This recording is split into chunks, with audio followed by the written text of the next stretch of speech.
Liên trừ. Liên trừ. Trên một chập lần. Miên rừng hài. Miên rừng ấy lục ú. Ba mà anh miên rừng hài. Túc lệch hài.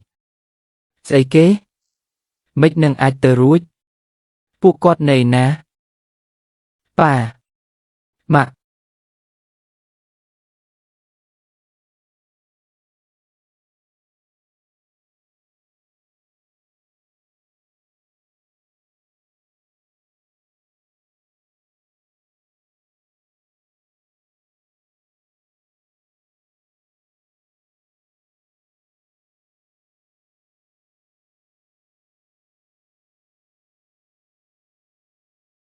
លីងឈើលីងឈើឆាប់ត្រឡប់ទៅវិញទៅប៉ាម៉ាក់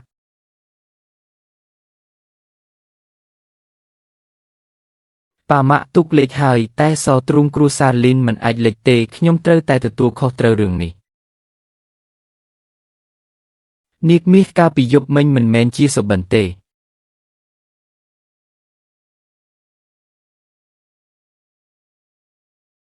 ខ្ញុំអាចដឹងពីបាតសមុទ្រនៅបាតសមុទ្រមានអ្វីខ្លះខ្ញុំដឹងទាំងអស់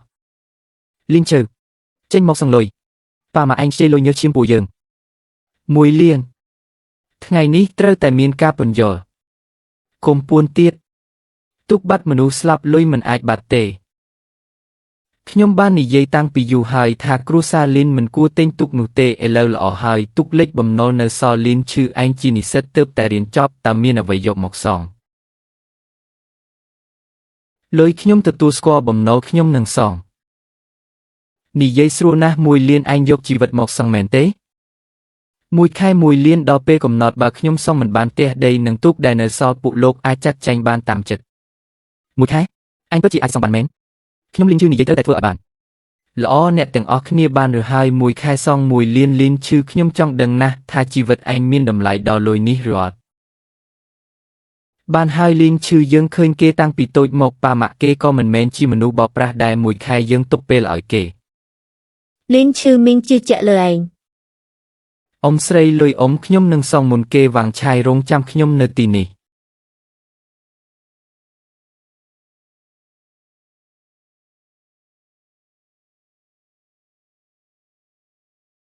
បង្កងនាគ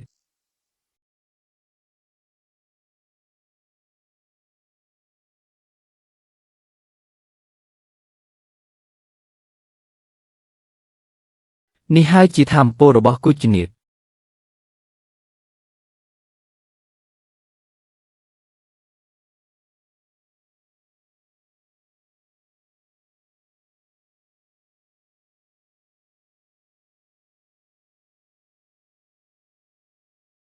គំរើនេះមិនមែនជាបង្កងប្រៃទេ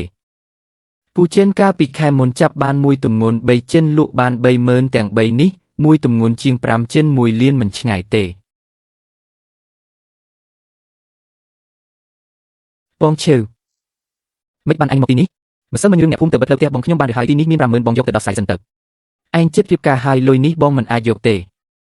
រឿងរៀបការអាចពន្យាបានតែបំណុលគ្រួសារបងមិនអាចទេបងឈឺបងអូនយើងកុំលាក់បាំងនឹងគ្នាអីនរណាថាបងលាក់បាំង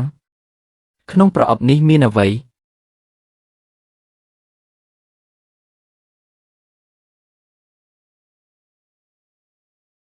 បង្កងនាគធំម្លេះនេះយ៉ាងហោចណាស់ក៏5ចិនដែរមែនទេ5ចិនខ្ញុំមើលទៅប្រហែលជាងនេះខ្ញុំនៅកំពង់ផែ20ឆ្នាំហើយមិនដែលឃើញបង្កងនាគធំបែបនេះទេលីងឈឺពិតជាមានសំណាងធំហើយបងឈឺបងចាប់បាននៅណាក្នុងសមុទ្រខ្ញុំពិតជាដឹងថាក្នុងសមុទ្រហើយខ្ញុំសួរថាសមុទ្រមួយណាឯងតាមខ្ញុំថ្ងៃក្រោយនឹងដឹងហើយយោលីនឈឺមិនអន់ទេទើបតែនិយាយថាមួយខែសង1លានថ្ងៃនេះរកបានរបស់ល្អបាត់ទៅហើយចង់ទិញក៏ឲ្យថ្លៃមកទំហំធំមែនប៉ុន្តែរបស់ឯងនេះផុតពីទឹកយូរហើយបើស្លាប់មួយច្បាស់ជាខាតមិនខានយកចេះចុះ3នេះខ្ញុំយកទាំងអស់150,000ចុះហើយឯងមិនចេះខ្មាស់ទេអី150,000ទិញ3ក្បាលឯងគិតថាបងជឿមិនដឹងទីផ្សារមែនទេចៅស៊ីវឈួនធ្វើចំនួនសំខាន់គឺលុយសុទ្ធខ្ញុំអាចវេលុយឥឡូវនេះអ្នកផ្សេងប្រហែលមិនមានលទ្ធភាពទេ150,000ពិតជាទាបពេកហើយលើកមុន3ចិនជាងលក់បាន33000នេះ5ចិនឡើងយ៉ាងណាក៏មិនមែនតម្លៃនេះដែរពួកឯងដឹងអីមុខរបរគ្រឿងសមុទ្រប្រឈមហានិភ័យខ្ពស់ការដឹកជញ្ជូនការខូចខាតអតិថិជនសុទ្ធតែជាការចំណាយខ្ញុំឲ្យ150,000គឺយកយល់មុខអ្នកភូមិជាមួយគ្នាហើយចុះបើមុខមាត់នេះខ្ញុំមិនចង់បានវិញ លីនឈឺឯងកុំមិនដឹងកម្ពស់មេឃឯងកំពុងខ្វះលុយបើហួសពីតម្លៃខ្ញុំប្រហែលគ្មានអ្នកណាយកទេខ្ញុំខ្វះលុយប៉ុន្តែមិនខ្វះសេចក្តីក្លាហានទេបងឈឺអស្ចារ្យណាស់យើងទៅ61000 65000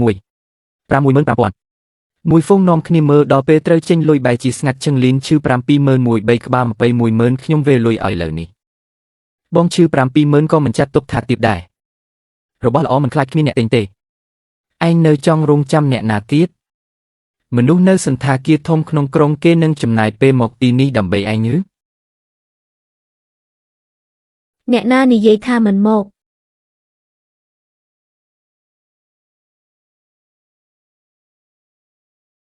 120,001ខ្ញុំយកទាំង3ក្បាល120,001 3ក្បាលគឺ36000ហើយ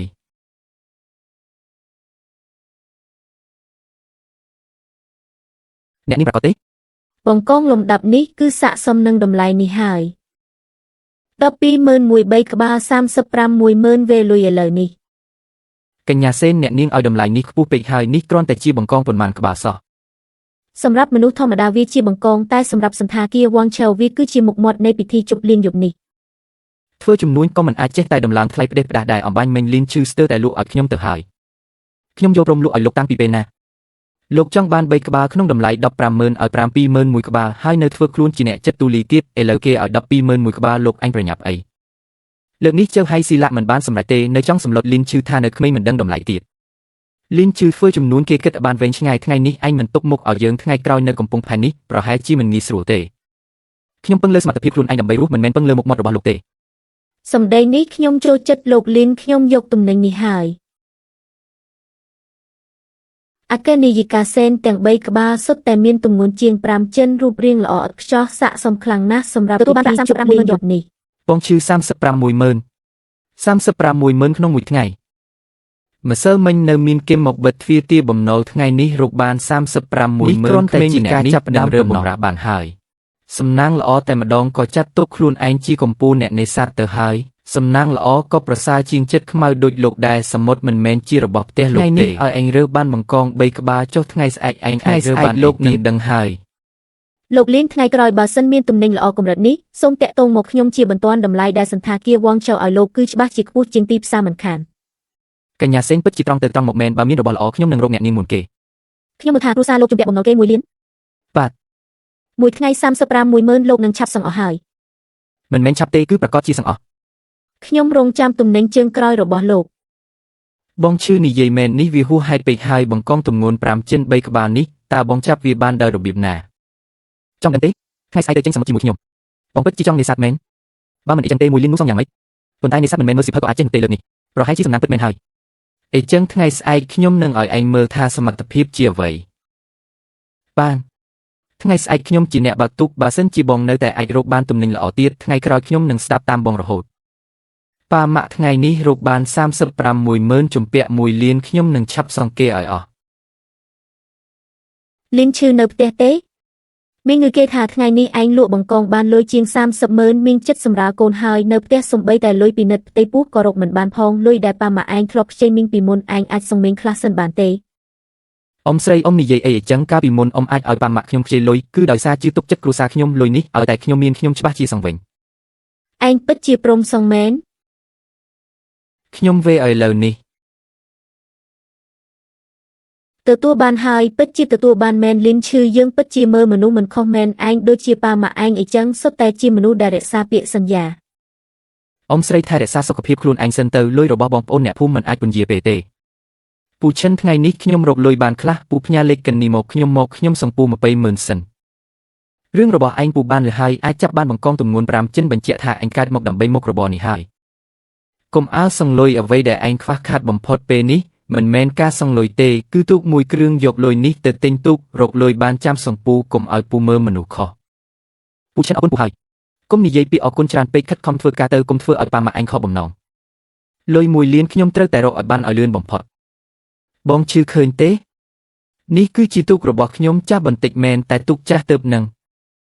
ម្សិលមិញបងគ្រាន់តែមានសំណាងទេថ្ងៃនេះខ្ញុំនឹងឲ្យបងបានឃើញថាបច្ចេកទេសនេសាទពិតប្រាកដជាអ្វីអញ្ចឹងខ្ញុំត្រូវតែមើលឲ្យបានច្បាស់ហើយចៅហៃឆនលើកមុនឯងក៏និយាយបែបនេះដែរលទ្ធផលគឺត្រឡប់មកវិញទេស្អាត ត្រីមិនបានប៉ុន្មានក្បាលផងតែអ៊ូតពេញផ្លូវ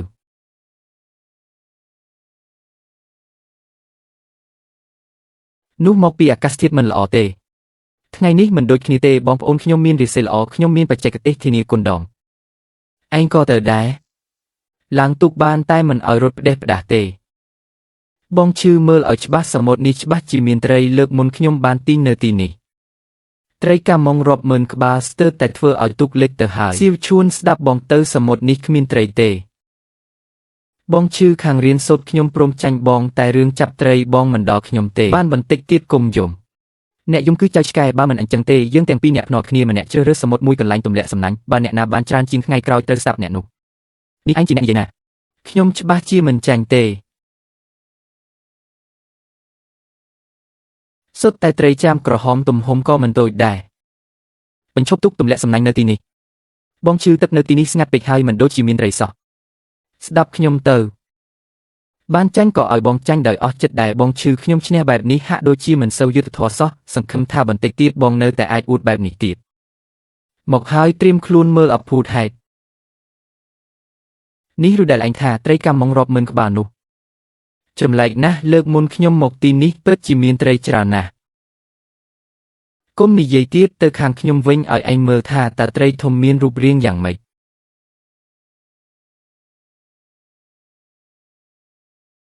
សុទ្ធតែត្រីចាំក្រហមមួយក្បាលទម្ងន់2កន្លះទៅ3គីឡូសុទ្ធតែធំគុណភាពបែបនេះយ៉ាងហោចណាស់ក៏501គីឡូដែរបងឈឺត្រីចាំក្រហមទាំងនេះយ៉ាងហោចណាស់ក៏100000ដែរសៀវឈួនឥឡូវព្រមចាញ់នៅប្រាប់ខ្ញុំមកនេះជាសំណាងឬជាបច្ចេកទេសបងឈឺខ្ញុំព្រមចាញ់ហើយពិតជាប្រមែនបងមើលតែមួយផ្លែតដឹងថាសមុទ្រខ្ញុំគ្មានត្រីហើយមើលមួយផ្លែតដឹងថាទីនេះមានត្រីចាំក្រហមនេះមិនមែនជាបច្ចេកទេសទេនេះជាអពុធហេតុហើយបងថាបងជាទេពសមុទ្រចាប់ជាតិក៏ខ្ញុំជឿដែរពេលនេះ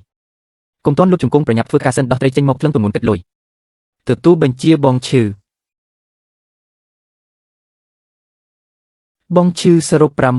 636គីឡូសុទ្ធតែធំចាប់ពី1ទៅ2គីឡូឡើងគុណភាពបែបនេះ1គីឡូ500ឡើងសរុបទាំងអស់ប៉ុន្មាន318,000ខ្ញុំចេញសមុទ្រប៉ុន្មានឆ្នាំនេះជាលើកទី1ហើយដែលចាប់បានរបស់មានតម្លៃបែបនេះសមុទ្រពិតជាមានកំណប់មែនតាមល្បឿននេះមិនប៉ុន្មានថ្ងៃទេបំណុលនឹងអាចសង្អស់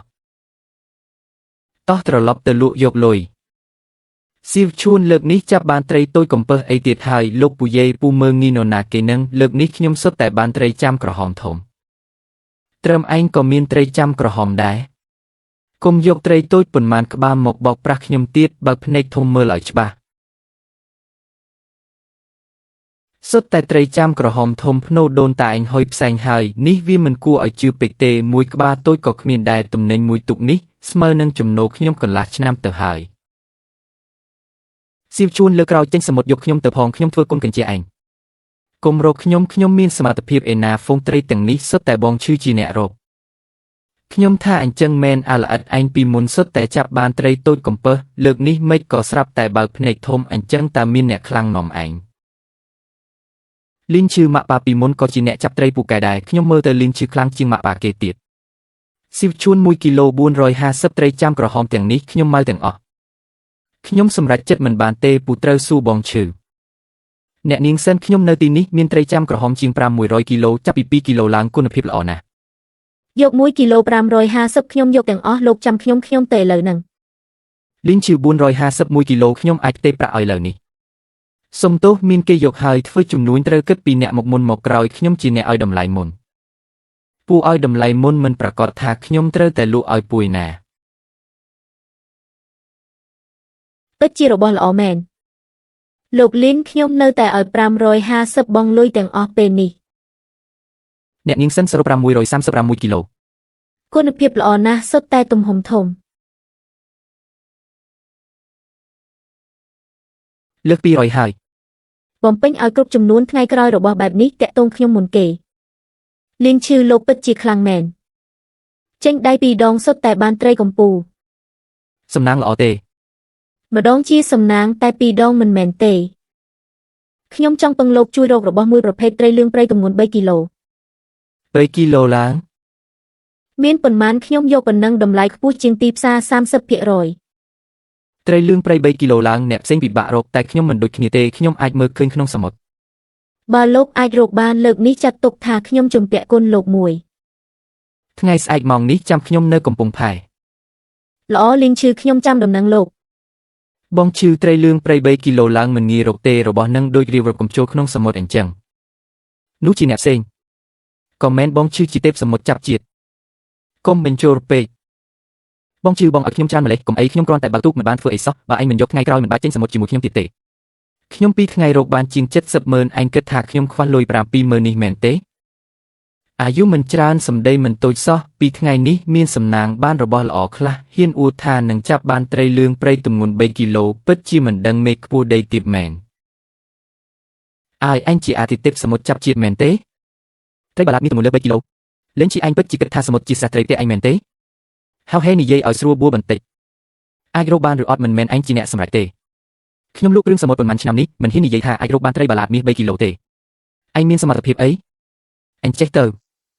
ថ្ងៃស្អែកម៉ោងនេះបើខ្ញុំមិនអាចយកត្រីបាឡាតមាសលើស3គីឡូបានទេខ្ញុំឲ្យអញ100000ចុះបើអញរកបានវិញអញឲ្យខ្ញុំ100000លេងឈីនៅក្មេងពេកហើយត្រីបាឡាតមាស3គីឡូណាងាយស្រួលចាប់នោះខ្ញុំឃើញមនុស្សដូចអញច្រើនណាស់ពឹងលើសំណាងរកលុយបានបន្តិចក៏គិតថាខ្លួនឯងមានសមត្ថភាពហ៊ានឬអត់មានអីមិនហ៊ានថ្ងៃស្អែកជួបគ្នានៅទីនេះសង្ឃឹមថាឯងមិនភ័យខ្លាចរហូតមិនហ៊ានមកចុះឯងត្រៀមលុយឲ្យហើយទៅស្អែកកុំរត់ស្អីគេនឹងពិតជាគិតថាខ្លួនឯងជាអាទិទេពសមុទ្រមែនធម្មពលគុជនីកខ្លាំងជាងម្សិលមិញទៅទៀតថ្ងៃនេះប្រហែលជាអាចបញ្ចេញធម្មពលគុជនីកបានបន្តិច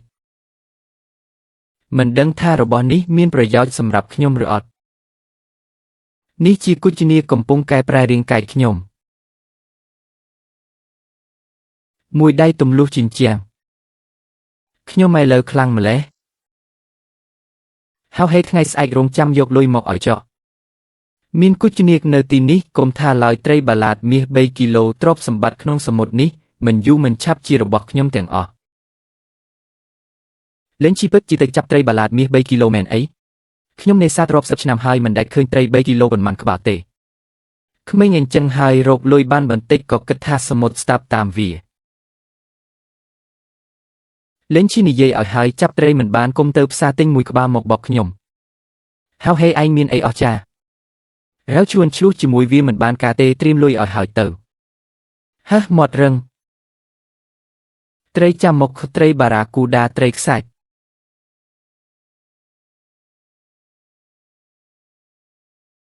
ត្រីបាឡាតមាសពិតជាពិបាករកមែន2ម៉ោងហើយមួយក្បាលក៏គ្មានបងជីនៅមិនទាន់ច្បាស់ថាទម្លាក់អ៊ុននៅណាទេអីកុំប្រញាប់រកឃើញហើយយ៉ាវជួនបើកទៅមុខបន្តិចបាទបងជីទីនេះបានទេទៅឆ្វេងបន្តិចទៀតទៅឆ្វេងឈប់គឺនៅទីនេះបងជីទីនេះពិតជាមានត្រីបាឡាតមាសមែនទេបងធ្លាប់បកឯងពីអង្ការ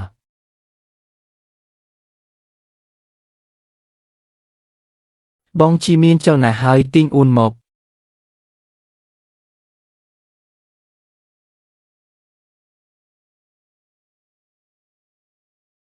សុទ្ធតែត្រីបាឡាតមាសក្បាលនេះច្បាស់ជាលើស3គីឡូបងជីតាបងធ្វើម៉េចបានហ្នឹងឯងថារូបខ្ញុំនេះជាអាទិទេពសមុទ្រចាប់ជាតិហើយនៅសួគ៌ទៀតត្រឹមត្រូវបងជីបងឯងគឺអាទិទេពសមុទ្រចាប់ជាតិមែនបើអ្នកណាមិនជឿខ្ញុំត្រីបាឡាតមួយដែលទៅឆ្លុះជាមួយគេច្បាស់ជាកង់មិនខានបងជីសរុប200គីឡូទម្ងន់ប្រហែល1គីឡូមាន105គីឡូប្រហែល2គីឡូមាន55គីឡូលើស3គីឡូមាន40គីឡូបងជីមើលក្បាលនេះវាឡើង10គីឡូពេញត្រីបាឡាតមាសធម្មជាតិកាន់តែធំកាន់តែថ្លៃក្បាលនេះយ៉ាងហោចណាស់1ឬ20000ក្នុង1គីឡូត្រីមួយក្បាលនេះតម្លៃជិត10រំ200000បូកថែមត្រីបាឡាតមាសផ្សេងទៀតបំណុលប្រហែលជាអាចសង្អស់ហើយតោះត្រឡប់ទៅកំពង់ផែវិញតោះខ្ញុំចង់ឃើញឆៅហេយ៉ាងណាស់រាវជាជួនយ៉ាងម៉េចហើយចាប់បានត្រីបាឡាតមាសឬអត់ពួកវានឹងខ្ញុំថាសូម្បីតែស្រមោលត្រីបាឡាតមាសក៏មិនឃើញផងហៅហេបើកភ្នែកឲ្យធំមើលឲ្យច្បាស់តើនេះជាអ្វីសុទ្ធតែត្រីបាឡាតមាសពួកឯងទៅទម្លុះសម្បុកត្រីបាឡាតមាសមែនទេ ក្បាលនេះធំម្លេះ7-8 គីឡូមិនតិចទេពូភ្នែកពូមិនល្អទេនេះជាត្រីបាឡាតមីសធម្មជាតិ10 គីឡូត្រីបាឡាតមីសធម្មជាតិ10 គីឡូតើលក់បានលុយប៉ុន្មានទៅសុទ្ធតែត្រីបាឡាតមីសធម្មជាតិហើយហេឯងក៏បានឃើញត្រីបាឡាតមីដែរហ៊ានលេងហ៊ានសងទៅ100000ផ្ទេរប្រាក់ឬសាច់ប្រាក់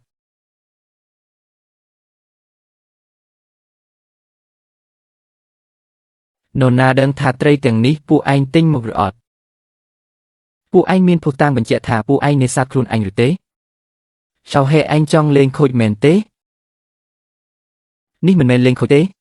ត្រីបាឡាតមីសធំយ៉ាងនេះឯណាងាយស្រួលទិញនោះមានអ្នកចាប់បានត្រីបាឡាតមីស10 គីឡូមែនព័ត៌មានល្បីយូរហើយជប់មកកំពុងថៃទៀតទៅបើលេងចាញ់កុំលេងអីខ្មាស់គេ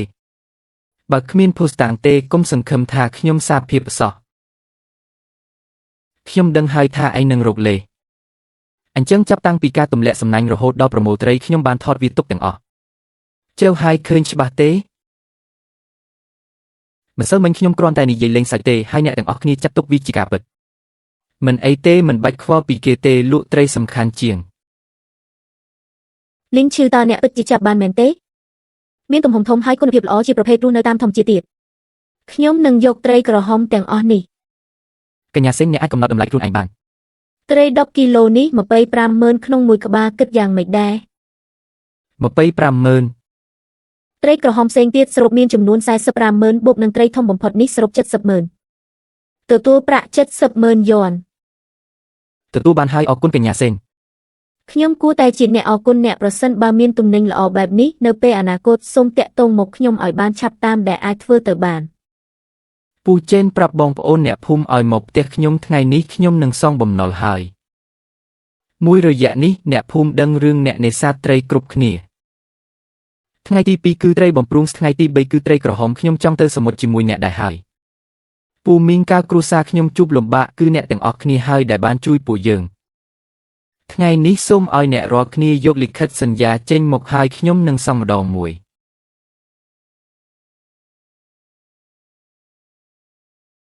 មីងលីងប្រាក់50000ត្រូវបានផ្ទេរហើយបំណុលនេះត្រូវបានសងរួចរាល់ហើយលីងឈឺយើងមិនដែលជឿជាក់លើអ្នកខុសទេអ្នកពូកែជាងឪពុកម្ដាយរបស់អ្នកទៅទៀតពូចាងបំណុលសងអស់ហើយពូចេនដល់វិញអ្នកហើយរបស់ខ្ញុំមិនប្រញាប់ទេអ្នកទើបតែចាប់ផ្ដើមលុយទុកសម្រាប់ទិញទូកសិនទៅពូចេនខ្ញុំនៅជំពាក់អ្នក20000ដែលត្រូវតែសងនៅថ្ងៃនេះសងបំណុលរាប់លានក្នុងរយៈពេល3ថ្ងៃលីនឈឺអ្នកអស្ចារ្យណាស់ប្រសិនបើអ្នកមានការលំបាកណាមួយនាពេលអនាគតសូមមករកខ្ញុំមកបើអញ្ចឹងខ្ញុំមិនលាក់លៀមទៀតទេទីបំផុតបំណុលត្រូវបានជំរះហើយពិតជាសប្បាយចិត្តណាស់មានរឿងអីហ្នឹងអស្ចារ្យមែនក្តាមលឿងធំបែបនេះបានតើវាងខៃអ្នកហាក់ដូចជាកំពុងជួយខ្ញុំហើយ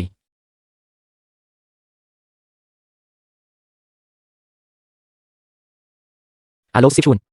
បងឈឺយប់នឹងមានការអីមកមាត់សមុទ្រម្ដងមកបងរកឃើញរបស់ល្អទៀតហើយមែនទេក្តាមលឿងទម្ងន់ជាច្រើនគីឡូខ្ញុំនឹងទៅដល់ទីនោះឆាប់នេះតើអ្នករកឃើញអ្វីទៀត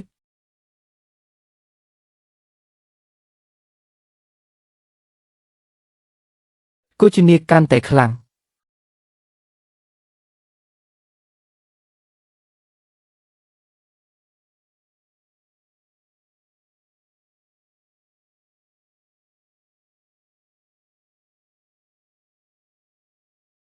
ខ្ញុំអាចគ្រប់គ្រងសមុទ្របាន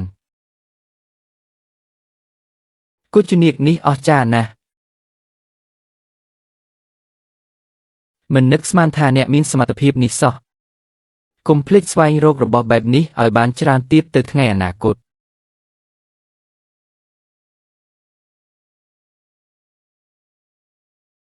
បងឈឺចុះចំណែកក្តាមលឿងវិញ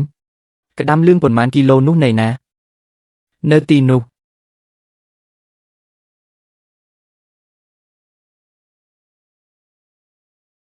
បងឈឺពួកយើងមានបានទៀតហើយកុំទាន់ចាប់អីពួកវារត់អស់ហើយបើមិនអញ្ចឹងទេយើងនឹងខាត់បងធំមិនខានកុំរត់គឺលុយទាំងអស់នោះបងឈឺក្តាមលឿងទាំងនេះធំណាស់ បើថ្ងៃស្អែកយកទៅកំពង់ផែច្បាស់ជាលក់បានថ្លៃមិនខានមិនបាច់រងចាំដល់ថ្ងៃស្អែកទេខ្ញុំនឹងសួរសេងឈីងហឺថាតើនាងចង់បានទេបើនាងចង់បានយើងអាចយកលុយយប់នេះតែម្ដងបងឈឺពិតជាមានផ្លូវរបស់គាត់មែនកញ្ញាសេនខ្ញុំមានក្តាមលឿងមួយចំនួនធំនៅទីនេះដែលទំហំវាមិនតូចទេតើអ្នកចង់បានទេចង់បានទុកឲ្យខ្ញុំកុំលក់ឲ្យអ្នកណាអញ្ចឹងអ្នកមកសមុទ្រនៅខាងកាត់ភូមិមក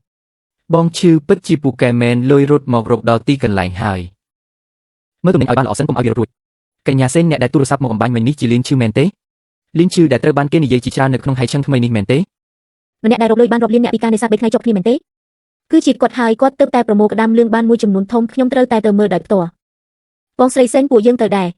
ខ្ញុំចង់ជួបលីនឈឺយូរហើយដើម្បីមើលថាតើគាត់មានសមត្ថភាពពិសេសអ្វីខ្លះខ្ញុំក៏ទៅដែរខ្ញុំចង់ឃើញរូបរាងបុគ្គលថ្លៃថ្នូរដែលអ្នកបាននិយាយអ្នកអាចទៅបានប៉ុន្តែត្រូវប្រយ័ត្ននឹងអ្វីដែលអ្នកនិយាយលីនឈឺគឺជាបុគ្គលថ្លៃថ្នូររបស់ខ្ញុំអ្នកមិនអាចប្រមាថគាត់ទេកុំបារម្ភអីលីនទុកឲ្យឯងរងចាំយូរហើយមិនអីទេមិនយូរប៉ុន្មានទេអ្នកទាំងនេះគឺប្អូនប្រុសរបស់ខ្ញុំសិនធានអ្នកទាំងពីរនេះគឺជាមិត្តភក្តិរបស់ខ្ញុំឆឹងយៀននិងស៊ូឈីងសេពួកគេឮថាឯងចាប់បានក្តាមលឿងច្រើនក៏ចង់ដឹងចង់ឃើញហើយតាមមកសូមស្វាគមន៍អ្នកទាំងប៉ុន្មានបងឈឺតែក្តាមលឿងទាំងនោះណែណាខ្ញុំសុំមើលបន្តិចក្តាមលឿងធំណាស់ទំហំនេះកុំរកឃើញណាស់នៅលើទីផ្សារបងឈឺបងពិតជាបានជួបសម្បុកក្តាមលឿងហើយនេះវាមានអីអ្នកមិនធ្លាប់ឃើញបងឈឺរបស់ខ្ញុំចាប់ត្រីទេបងឈឺរបស់ខ្ញុំគ្រាន់តែមើលសមុទ្រមួយផ្លែតក៏ដឹងថាក្នុងសមុទ្រលាក់រដន់សម្បត្តិអ្វីដែរពិតមែនឬនេះវាអាចកំបាំងពេកហើយអ្នកស្ដាប់ស្នាដៃគាត់ទៅថ្ងៃទី1បង្កងនាគទម្ងន់5ចិញ្ចៀង3ក្បាលថ្ងៃទី2ត្រីជៀមស្ធំរាប់រយចិញ្ចៀងថ្ងៃទី3ត្រីលឿងធំព្រៃមួយគំនរថែមទាំងមានត្រីធំទម្ងន់10ចិញ្ចៀងទៀតតើទាំងនេះជាអ្វីដែលមនុស្សធម្មតាអាចធ្វើបានឬបងឈឺបងពិតជាពូកែម្លេះគ្រាន់តែសំណាងល្អទេមើលចុះគាត់គ្រាន់តែដាក់ខ្លួនទេម្ដងជាសំណាង2ដង3ដងនោះវាមិនមែនទេ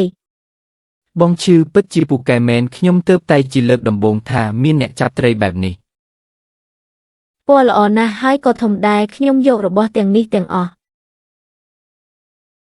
ចុះតម្លៃវិញ501ចិញ្ចៀងយ៉ាងម៉េចដែរ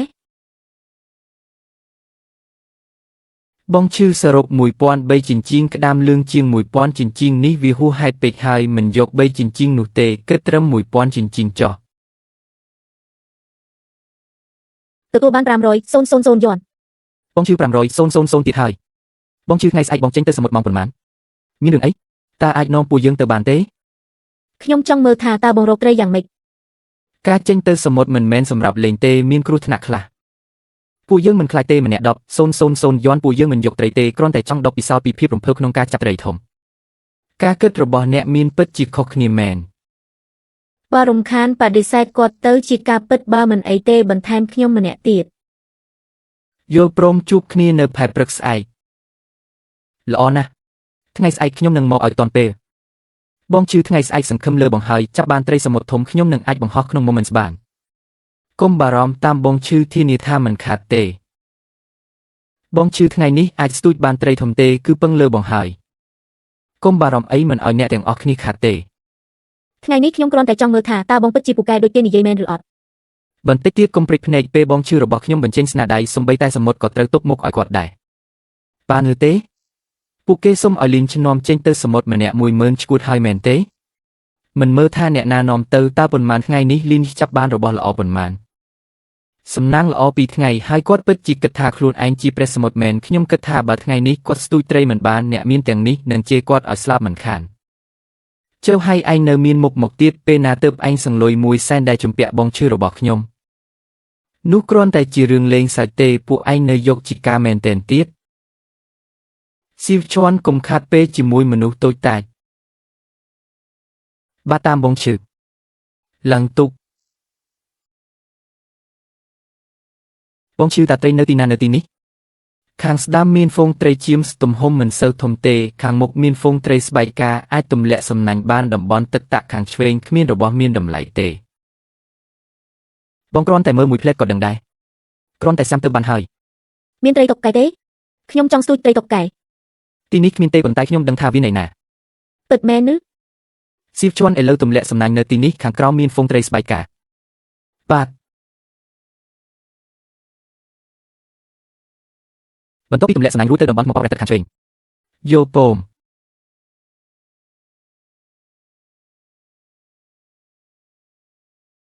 ត្រីតុកកែពិតជាមានមិនតិចទេហើយក៏ធំដែរ ទីនេះពិតជាមានត្រីតុកកែមែនឬ បងជឿថាមាននោះប្រកាសជាមានហើយអញ្ចឹងខ្ញុំក៏សាកល្បងដែរ ថ្ងៃនេះខ្ញុំត្រូវតែស្ទូចឲ្យបានមួយក្បាលស៊ីនុយហើយពិតជាមានត្រីមែន ទាញលឿនឡើងធ្ងន់ណាស់កុំប្រញាប់រមួយយឺត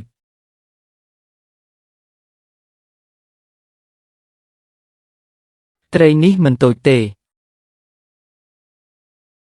វាធំពេកហើយខ្ញុំទប់លែងជាប់ហើយ លែងដៃទៅខ្ញុំធ្វើវា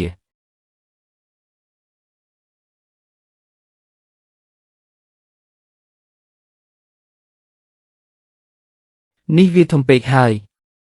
ចាំខ្ញុំមើលថាវាធ្ងន់ប៉ុណ្ណា28ជីងជីងត្រីតុកកែទម្ងន់28ចិនបងឈឺកន្លែងដែលបងរកគឺច្បាស់ពេកហើយនេះគឺត្រីតុកកែយ៉ាក់ចាត់ទុកជាប្រភេទត្រីតុកកែមួយតម្លៃមិនមែនថ្លៃបំផុតទេតែអាចស្ទូចបានទម្ងន់28ចិនគឺល្អណាស់ទៅហើយពីមុនខ្ញុំស្ទូចត្រីសំបីតែ2ចិនក៏កម្រមានដែរកុំគ្រាន់តែមើលការសប្បាយកន្លែងនេះមានរបស់ល្អច្រើនបើសំណាងល្អអាចស្ទូចបានត្រីតុកកែយ៉ាក់100ចិន100ចិនបើចង់ចាប់ត្រូវចាប់អាធំត្រីតុកកែ100ចិននោះប្រកាសជារបស់ខ្ញុំហើយ លើកមុនអ្នកស្ទូចជាមួយខ្ញុំបេម៉ោងមិនបានមួយក្បាលសោះ ការមួលបង្កាច់គឺមួលបង្កាច់ទាំងអស់ចែមិនមិនទាន់បានត្រីទៀត ប្រញាប់អីខ្ញុំកំពុងចាំអាធំ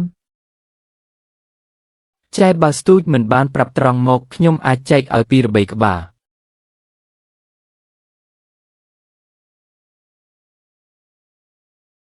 កុំភ័យត្រីនេះមិនធម្មតាទេយ៉ាងហោចណាស់ក៏100ចិនដែរ100ចិនមែនហ្នឹង អាចទាញឡើងបានទេ ទុកឲ្យខ្ញុំបងឈឺត្រីនេះយ៉ាងហោចណាស់ក៏ចាប់ពី100ចិនឡើងដែរឡើង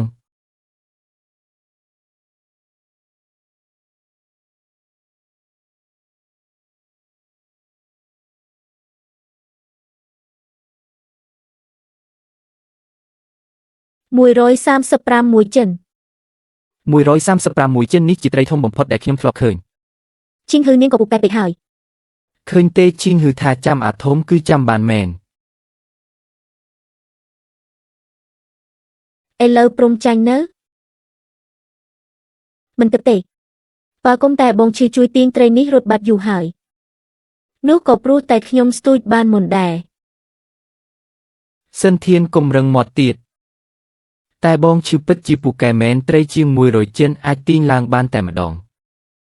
ខ្ញុំឃើញតាមអ៊ីនធឺណិតស្ទូចត្រីធំ100ចិនត្រូវទាញរាប់ម៉ោងបងឈឺវិញទាញឡើងទូកយកតែម្ដង ហាត់ប្រាណឲ្យច្រើនអ្នកទាំងអស់គ្នាក៏អាចធ្វើបានដែរកុំអីខ្ញុំហាត់10ឆ្នាំក៏មិនបានដែរខ្ញុំប្រាប់ហើយថាបងឈឺគឺជាទេវតាសមុទ្រចាប់ជាតិស្ទូចឆ្អែតហើយនៅបើពេញចិត្តហើយឥឡូវទៅប្រមូលមកពេញចិត្តខ្លាំងណាស់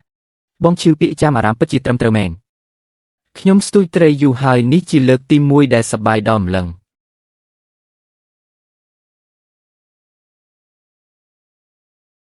ពីមុនបងឈឺថាទីនេះមានហ្វូងត្រីស្បែកការអ្នកទាំងអស់គ្នាគិតថាមានមែនអត់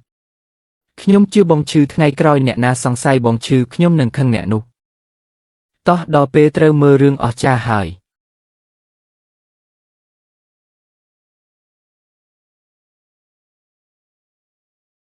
ត្រីច្រើនណាស់មួយមុងនេះច្រើនជាងត្រីដែលខ្ញុំធ្លាប់ឃើញពីមុនរួមបញ្ចូលគ្នាទៅទៀត បងឈឺសរុប1230ចិនចេញសមុទ្រម្ដងបានត្រីស្បែកការជាង1000ចិនមិនចម្លែកទេដែលបងអាចរកបាន1លានក្នុងពេល3ថ្ងៃ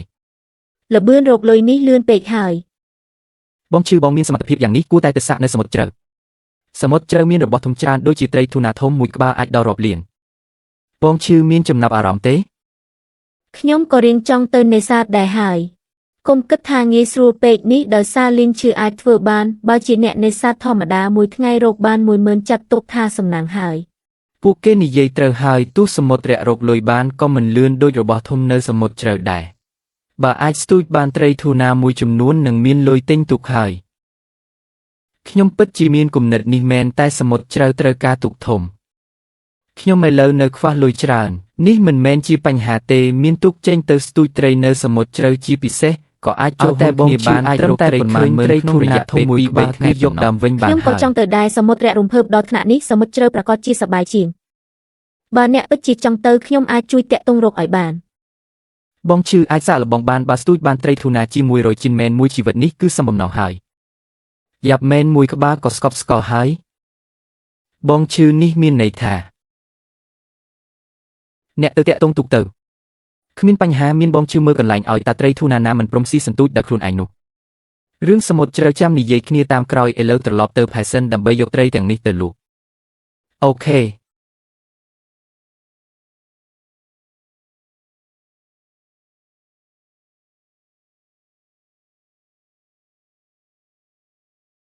ឥឡូវលីនជីចេញសមុទ្រគ្រប់គ្នាកំពុងសម្លឹងមើលហើយត្រីស្បែកកាច្រើនយ៉ាងនេះមួយទូកនេះមានតម្លៃមិនតិចទេ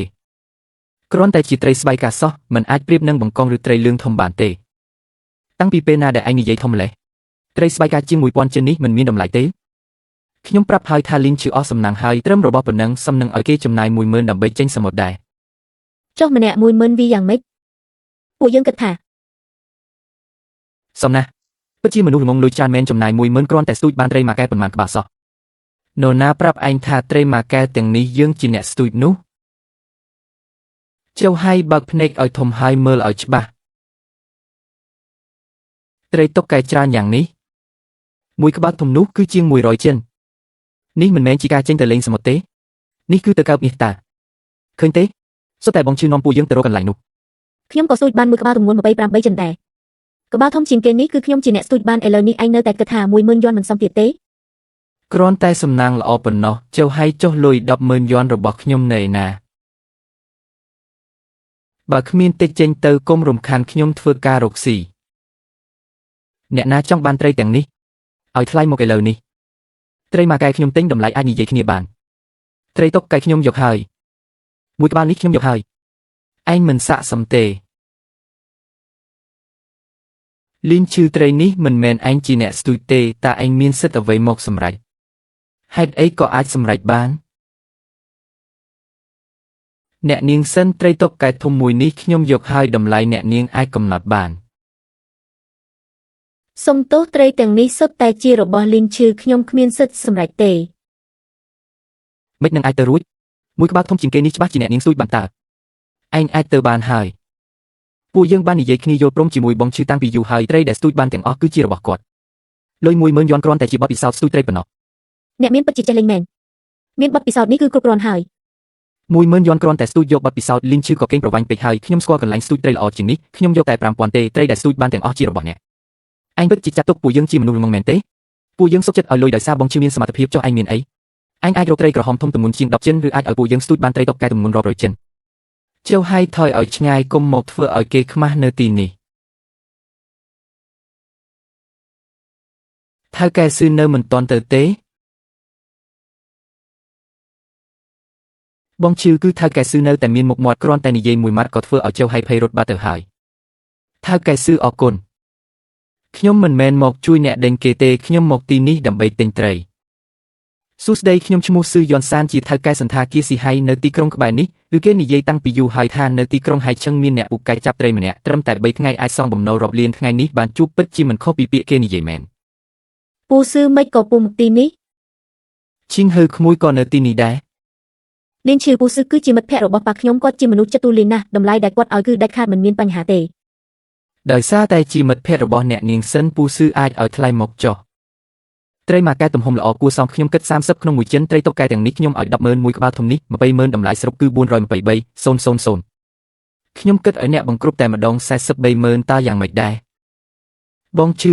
430,000ទៀតហើយគ្មានបញ្ហាទេត្រីទាំងនេះគឺជារបស់ពូហើយលឿនទាន់ចិត្តមែន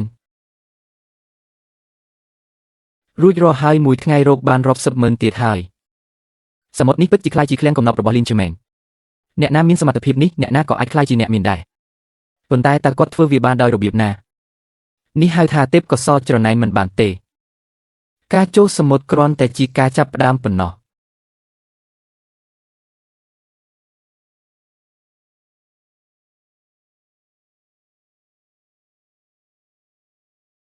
គូជនីកាន់តែខ្លាំងទៀតហើយខ្ញុំឥឡូវនេះនៅក្រោមបាតសមុទ្រគឺស្ទើរតែមិនខុសពីព្រះទេផ្ទៃសមុទ្រ1 គីឡូម៉ែត្រសុទ្ធតែអាចឲ្យខ្ញុំដឹងនិងគ្រប់គ្រងបានមានសមត្ថភាពនេះសមុទ្រទាំងមូលគឺជាឃ្លាំងកំណប់របស់ខ្ញុំហើយ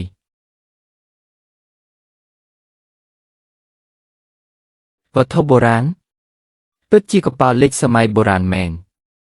របស់ទាំងនេះពិបាកដោះស្រាយណាស់ថ្ងៃស្អែកសាកសួរស៊ឺយ៉នសាននិងខាងគ្រួសារសិនមើលបងឈឺពួកបងមកយឺតពេកហើយពួកបងច្បាស់ជានៅចិត្តផែជាងគេមកលឿនមិនស្មើមកចំពេបើខ្ញុំមកលឿនតែគ្មានត្រីតើត្រូវធ្វើម៉េចពាក្យរបស់លីនឈឺមានហេតុផលម្យ៉ាងទៀតពួកយើងទៅតែមកដល់មិនយូរប៉ុន្មានទេពូស៊ឺពូច្បាស់ជារងចាំចិត្តកន្លះម៉ោងហើយយ៉ាប់ហើយបងស្រីបងមិនទាន់ទាំងរៀបការផងដៃក៏ងាកទៅខាងបងឈឺបាត់ទៅហើយបើសិនជារៀបការមែននោះតើទៅជាយ៉ាងណាឯងនិយាយម្ដងទៀតមើលកុំឈរនៅទីនេះអីឡើងទូកទៅស្ទូចត្រីធូណាទៅលីនឈឺនេះជាក្មួយប្រុសរបស់ខ្ញុំស៊ឺធានសួយលោកគឺជាលីនឈឺដែលល្បីល្បាញនៅទីក្រុងហៃឆឹងមែនទេពូទី2របស់ខ្ញុំសរសើរលោកដល់កប់ពុកទៅហើយសង្ឃឹមថាលោកពិតជាមានសមត្ថភាពមែនធានសួយមិនក៏និយាយបែបនេះលីនឈឺសុំទោសផងក្មួយប្រុសរបស់ខ្ញុំនេះចរិតរៀងក្រអឺតក្រទុំបន្តិចប៉ុន្តែគេមិនមែនជាមនុស្សអាក្រក់ទេពូទី2ខ្ញុំនិយាយខុសមែនទេគាត់គ្រាន់តែចាប់ត្រីនៅសមុទ្រក្បែរនឹងទេពូមើលទូកញ្ចាស់នេះមើលតើអាចចេញទៅសមុទ្រឆ្ងាយបានទេត្រីសមុទ្រទឹកជ្រៅមិនងាយស្ទូចបានទេលោកមានន័យថាម៉េចមើលទៅលោកស៊ូមិនសូវពេញចិត្តនឹងខ្ញុំទេចុះបើយើងសាកប្រកួតគ្នាមើលប្រកួតយ៉ាងម៉េចមិនប្រកួតគឺជាគីឡូទេគឺប្រកួតថាអ្នកណាស្ទូចបានត្រីធំជាងអ្នកណាចាញ់ត្រូវហើមខាងទៀតថាបងយល់យ៉ាងម៉េចដែរបានប៉ុន្តែខ្ញុំសូមបន្ថែមលក្ខខណ្ឌមួយទៀតបើលោកឈ្នះខ្ញុំនឹងឲ្យលោក50,000បើលោកចាញ់មិនបាច់ឲ្យលុយទេគ្រាន់តែហៅខ្ញុំថាបងគឺបានហើយស៊ូធានចៅ50,000នេះឯងប្រហែលជារក្សាទុកមិនបានទេខ្ញុំស្ទូចត្រីសមុទ្រទឹកជ្រៅប៉ុន្មានឆ្នាំហើយត្រីអីក៏ធ្លាប់ស្ទូចដែរគេអាចប្រៀបជាមួយខ្ញុំបានទេមានអ្នកចង់ឲ្យលុយទៀតព្រមព្រៀងតាមនឹងសង្ឃឹមថាដល់ពេលនោះលោកមិនបដិសេធទេរកឃើញហើយលោកពូស៊ូគឺនៅទីនេះខាងក្រោមមានត្រីធូណាជាច្រើនបញ្ឈប់ទូកតំបន់សមុទ្រនេះមើលទៅធម្មតាណាស់តើមានត្រីណីណាមិនទាន់ចាប់ដើមផងលោកអស់ភាពជឿជាក់បាត់ទៅហើយខ្ញុំគ្រាន់តែមិនចង់ឲ្យលោកចាញ់មើលទៅគួរឲ្យអាម៉ាស់ពេកលោកជឿជាក់ទេចាំមើលទៅគឺដឹងហើយស្ទូចត្រីសមុទ្រទឹកជ្រៅគឺពឹងផ្អែកលើបទពិសោធន៍ពិតកាយវិការមើលទៅរៀងធូរស្រាលណាស់ឲ្យតែស្ទូចបានត្រីគឺបានហើយ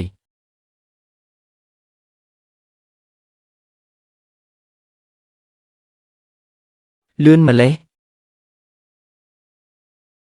ឃើញទេនេះទៅហៅថាសមត្ថភាពពិតទម្លាក់សន្ទូចភ្លាមបានត្រីភ្លាមទើបតែចាប់ដាំនាំមុខមានអីអស្ចារ្យទៅអាចឈ្នះដល់ទីបញ្ចប់ទើបហៅថាសមត្ថភាព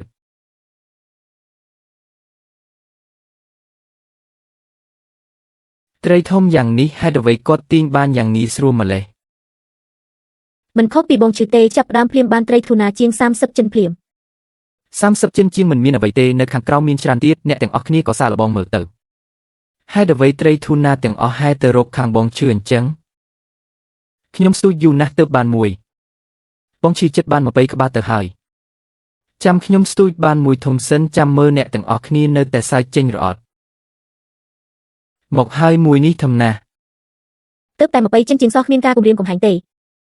បងឈឺមួយនេះរបស់បងមិនធម្មតាទេ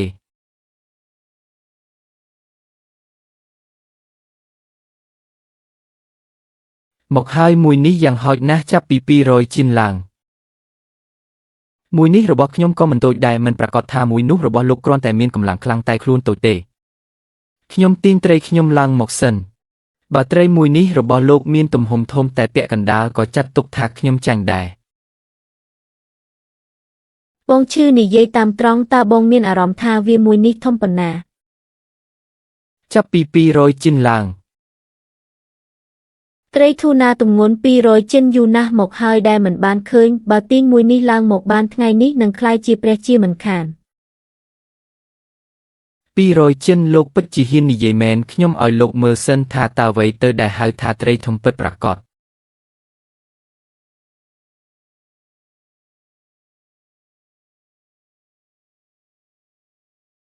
ត្រីមួយនេះហាក់ដូចជាមិនសូវធំទេមិនទាន់ស្មើត្រីទី1របស់បងឈឺផង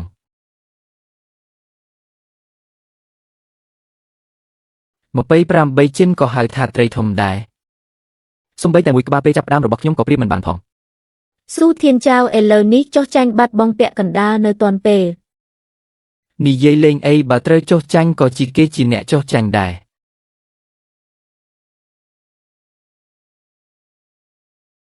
នេះធំពេកហើយពិតជាកម្រិត200ចិនមែនធានចៅត្រីមួយនោះរបស់ឯងមិនក៏ខុសពីត្រីរបស់លីនឈឺឆ្ងាយម្លេះមើលទៅដូចជាកូនវាអញ្ចឹងពូទី2ពូនិយាយអីហ្នឹង263ចិនបងឈឺពិតជាស្ទូចបានមែននេះប្រកួតយ៉ាងម៉េចទៅមិនមែនជាកម្រិតតែមួយផងលោកពិតជាតែងតែធ្វើឲ្យគេភ្ញាក់ផ្អើលគ្រប់ពេលមែនខ្ញុំចេញសមុទ្រច្រើនឆ្នាំមកហើយនេះជាលើកទី1ហើយដែលបានឃើញត្រីធូណាធំបែបនេះស្ដាប់សម្ដីពូទី2មួយម៉ាត់ចុះព្រមចាញ់ទៅឯងយកឈ្នះនេះមិនបានទេឥឡូវនេះលោកក៏បានឃើញដែរតើនៅត្រូវការបន្តការប្រកួតទៀតទេមិនបាច់ប្រកួតទៀតទេធានចៅចាញ់គឺចាញ់ហើយសមត្ថភាពរបស់លីនឈឺនេះឯងមិនព្រមទទួលស្គាល់មិនបានទេបងឈឺខ្ញុំព្រមចាញ់ហើយបងឈឺមួយម៉ាត់នេះស្ដាប់ទៅលូនណាស់ពិតមកទៅហ៊ានភ្នាល់ហ៊ានសង500000វេឲ្យលោកហើយលីនឈឺក្មួយប្រុសរបស់ខ្ញុំនេះមិនមានគំនិតអាក្រក់ទេគ្រាន់តែអំនួតពេកថ្ងៃនេះត្រូវឯងសង្កត់បន្តិចក៏ចាត់ទុកជារឿងល្អដែរយុវជនមានភាពអំនួតជារឿងធម្មតាបងឈឺបងក៏មិនចាស់ជាងគាត់ប៉ុន្មានដែរខ្ញុំ3ក្បាល56គីឡូកន្លះខ្ញុំ4ក្បាល130គីឡូកន្លះមិនអន់ទេសិនធានខ្ញុំក៏មានបច្ចេកទេសខ្លះដែរបងឈឺរើសកន្លែងបានល្អកញ្ញាសិន1ក្បាល16គីឡូកន្លះប៉ុន្តែនេះក៏អាចបញ្ជាក់បានដែរថាមើលទៅថ្ងៃនេះសំណាងខ្ញុំធម្មតាទេបងស្រីបងស្ទូចបានតិចក៏មិនអីដែរបងឈឺស្ទូចជំនួសបងហើយបងឈឺ30ក្បាលហើយទម្ងន់សរុប1200គីឡូកន្លះម្នាក់ឯង1200គីឡូកន្លះឈឺលែងស្ទូចត្រីហើយនេះគឺយកអីវ៉ាន់ហើយឥឡូវខ្ញុំពិតជាកោតសរសើរហើយបងស្រីដែលបងនិយាយពីមុនបើបងឈឺស្ទូចបានត្រីធូណាជាង100គីឡូកន្លះបងនឹងពិចារណាគាត់មានតែអញទេដែលនិយាយច្រើនលីនឈឺតើលោកព្រមធ្វើជាសង្សារខ្ញុំទេពាក្យនេះមិនគួរជាខ្ញុំអ្នកនិយាយទេសិនឈីងហឺធ្វើជាសង្សារខ្ញុំទៅយកព្រមបងថ្លៃពិតមកទៅពួកគេពិតជាទៅស្ទូចត្រីធូណាមែនមិនដឹងថាស្ទូចបានឬអត់ទេលីនឈីចេញមកហើយមិនក៏អាចត្រឡប់មកវិញដែរទេបានពិតជាត្រីធូណាមែនហើយមានច្រើនទៀតផងក្បាលធំនោះជាង200គីឡូកន្លះបាត់ហើយថយចេញទៅថ្ងៃនេះឲ្យអ្នកទាំងអស់គ្នាមើលថាអ្វីទៅជាទំនិញសមុទ្រទឹកជ្រៅត្រីធូណាច្រើនយ៉ាងនេះលីនឈឺទៅយកទំនិញនៅសមុទ្រទឹកជ្រៅហើយក្បាលធំបំផុតនោះយ៉ាងហោចណាស់ក៏ជាង200គីឡូកន្លះដែរមួយថ្ងៃរាប់សែនទៀតហើយសមុទ្រនេះពិតជាខ្លាចជាឃ្លាំងមាសរបស់គាត់មែនក្រៅពីក្បាលធំជាងគេនោះក្រៅពីនោះខ្ញុំយកទាំងអស់300000យ៉ាងម៉េចដែរលោកពូស៊ឺពិតជាត្រង់មែនយកព្រមថ្ងៃក្រោយបើមានរបស់ល្អកុំភ្លេចតាក់ទងមកខ្ញុំមួយក្បាលនេះខ្ញុំយក500000ត្រីមួយក្បាល500000នេះគឺជាត្រីដែលបងថ្លៃខ្ញុំស្ទូចបានពិតជាស័ក្តិសមមែនពិតមកទៅទទួលបានហើយតោះប៉ាខ្ញុំចង់ជួបលោកឥឡូវនេះយ៉ាងម៉េចខ្លាចមែនទេសំបីតែនេសាទក៏ខ្ញុំមិនខ្លាចផងខ្លាចអីនឹងជួបឪពុកក្មេកទៅថ្ងៃមុខនោះបងជឿតាំងស្មារតីឲ្យនឹងណា3ថ្ងៃសងបំណុលរាប់លានអស់ហើយថែមទាំងបន្តផ្ញើគ្រឿងសមុទ្រល្អមកសន្តាគារទៀតកំឡោះឲ្យមិនធម្មតាទេពូសិនសរសើរពេកហើយខ្ញុំគ្រាន់តែមានសំណាងល្អប៉ុណ្ណោះមួយដងគឺជាសំណាងប៉ុន្តែបារដងនោះគេហៅថាសមត្ថភាពហើយឈីងហឺមានភ្នែកមុតល្អណាស់ខ្ញុំមិននិយាយច្រើនទេលីនឈឺថ្ងៃក្រោយបើមានអ្វីត្រូវការឲ្យជួយអាចមករកខ្ញុំបាន ពូសិនខ្ញុំពិតជាមានរឿងមួយចង់សុំយោបល់ពីពូឯងនិយាយមកខ្ញុំចង់ទិញទូកនេសាទសមុទ្រទឹកជ្រៅមួយតើត្រូវការលុយប៉ុន្មានឯងចង់នេសាទសមុទ្រទឹកជ្រៅមែនទេសមុទ្រក្បែរច្រាំងតូចពេកហើយលីនឈឺឯងចង់ទិញទូកនេសាទសមុទ្រទឹកជ្រៅមែនទេសមុទ្រក្បែរច្រាំងមានទំនិញតិចខ្ញុំចង់ទៅសមុទ្រទឹកជ្រៅលីនឈឺឯងចង់ទិញទូកនេសាទសមុទ្រទឹកជ្រៅមែនទេសមុទ្រក្បែរច្រាំងមានទំនិញតិចខ្ញុំចង់ទៅសមុទ្រទឹកជ្រៅទូកនេសាទសមុទ្រទឹកជ្រៅមិនមែនជាទូកតូចទេយ៉ាងហោចណាស់ក៏ចាប់ផ្ដើមពីរាប់សិបលានដែរទូកឧបករណ៍អ្នកដើរសមុទ្រឯកសារមួយណាក៏ត្រូវការលុយដែរខ្ញុំដឹងថានេះមិនមែនជារឿងតូចតាចទេប៉ុន្តែដោយសមត្ថភាពរបស់ឯងបូករួមនឹងទូកនេសាទសមុទ្រទឹកជ្រៅពិតជាអាចរកលុយបានច្រើនមែនឥឡូវនេះទុនរបស់ឯងនៅមិនទាន់គ្រប់គ្រាន់ទេមែនទេឲ្យតែឯងត្រូវការខ្ញុំអាចវិនិយោគបានគ្រប់ពេលលីនឈឺប៉ាខ្ញុំក៏មកនឹងសរសើរអ្នកណាម្នាក់បែបនេះណារឿងនេះខ្ញុំសូមពិចារណាមើលសិនបានធ្វើរឿងធំប្រុងប្រយ័ត្នបន្តិចជារឿងល្អទូកនេសាទសមុទ្រទឹកជ្រៅចាប់ផ្ដើមពីរាប់សិបលានពឹងលើការនេសាទទឹកក្បែរច្រាំងសន្សំលុយយឺតពេកហើយវត្ថុបុរាណទាំងនោះប្រហែលជាអាចដោះស្រាយបញ្ហាថវិកាបានឯងក៏គិតថាគួរតែសាកល្បងភ្នាល់ម្ដងដែរមែនទេអីចឹងទៅរកលុយទិញទូកមកវិញ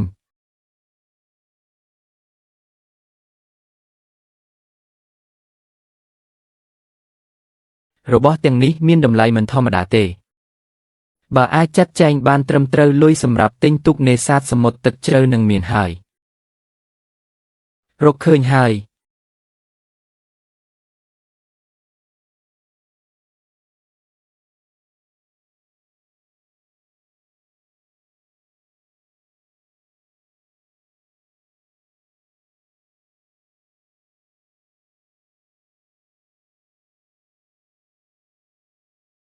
របស់មួយវគ្គនេះប្រហែលជាមានតម្លៃជាងអ្វីដែលខ្ញុំគិតទៅទៀត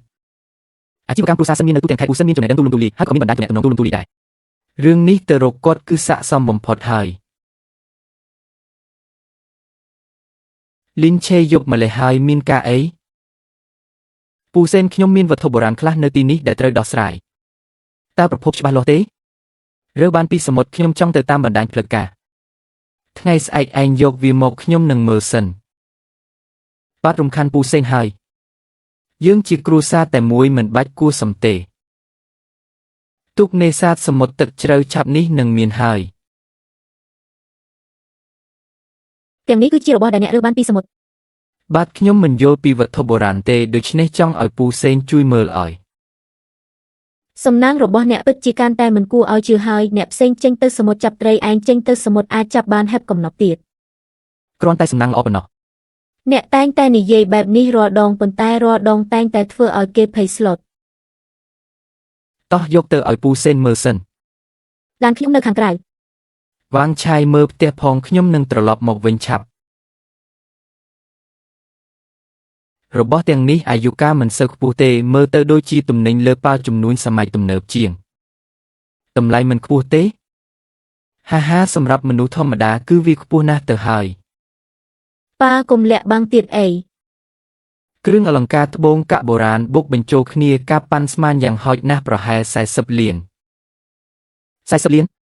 ច្រើនម្លេះនេះជាការប៉ាន់ស្មានទាបបំផុតប្រសិនបើទៅតាមបណ្ដាញដេញថ្លៃផ្លូវការតម្លៃអាចនឹងខ្ពស់ជាងនេះពូសេនខ្ញុំចង់ទៅតាមបណ្ដាញផ្លូវការឯងគិតបែបនេះគឺត្រូវហើយប្រភពត្រូវតែបញ្ជាក់ឲ្យច្បាស់ការវិតម្លៃចុះបញ្ជីនិងការដេញថ្លៃមិនអាចរំលងសូម្បីតែមួយជំហានកុំបារម្ភខ្ញុំមិនឲ្យឯងខាតបង់ទេអរគុណពូសេនឯងមិនចង់ទិញទូកនេសាទសមុទ្រទឹកជ្រៅទេ40លានល្មមគ្រប់គ្រាន់សម្រាប់មួយផ្នែកប៉ុន្តែបើចង់ទិញឧបករណ៍ល្អនៅខ្វះបន្តិចទៀតលុយដែលខ្វះខ្ញុំនឹងរកវិធីដោះស្រាយមិនបាច់ទៅឆ្ងាយទេលុយដែលខ្វះប៉ុន្មានខ្ញុំនឹងជួយបង្គ្រប់ឲ្យពូសេននេះមិនមែនជាលុយតិចតួចទេខ្ញុំវិនិយោគលើសមត្ថភាពរបស់ឯងមិនមែនចេះតែបោះលុយចោលទេឯងមានសមត្ថភាពខ្ញុំមានធនធានសហការគ្នាទើបអាចធ្វើរឿងធំបានលីនឆេប៉ាខ្ញុំពិតជាពេញចិត្តអ្នកណាស់ពួកយើងសុទ្ធតែជាគ្រួសារតែមួយសេនឈីងហឺប៉ាកុំនិយាយផ្ដេសផ្ដាសតើខ្ញុំនិយាយផ្ដេសផ្ដាសមែនទេកុំបារម្ភពូសេនទុកនេះខ្ញុំច្បាស់ជាធ្វើឲ្យចំណេញត្រឡប់មកវិញហាខ្ញុំនឹងរងចាំមើល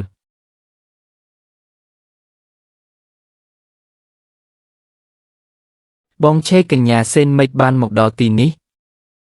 ខ្ញុំមានរឿងចង់ប្រាប់ឯងបងឆេនិយាយមកខ្ញុំរៀបចំទិញទូកនេសាទសមុទ្រទឹកជ្រៅបង្កើតក្រុមហ៊ុននិងចេញទៅសមុទ្រទឹកជ្រៅជាផ្លូវការពិតជាទិញទូកនេសាទសមុទ្រទឹកជ្រៅមែនពិតជាទិញមែនបងឆេបងនឹងធ្វើរឿងធំហើយបងចង់ទិញភាគហ៊ុនទេ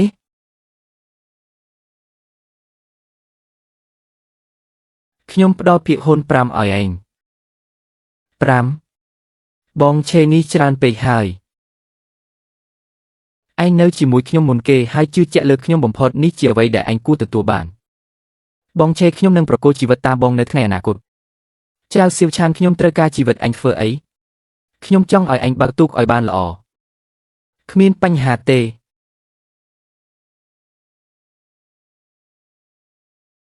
ឈ្មោះក្រុមហ៊ុនត្រូវបានបញ្ជាក់ក្រុមហ៊ុននេសាទមហាសមុទ្រ Q Ltd តំណាងផ្លូវច្បាប់ Lin Che ឯកសារគ្មានបញ្ហាទេកញ្ញាសេនទៅថ្ងៃមុខត្រូវពឹងអ្នកជួយមើលការខុសត្រូវឲ្យបានច្រើនហើយ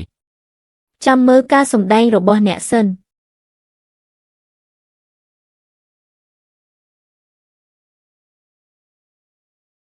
លីនឆេទំនិញមួយក្រុមនោះត្រូវបានដោះស្រាយរួចហើយ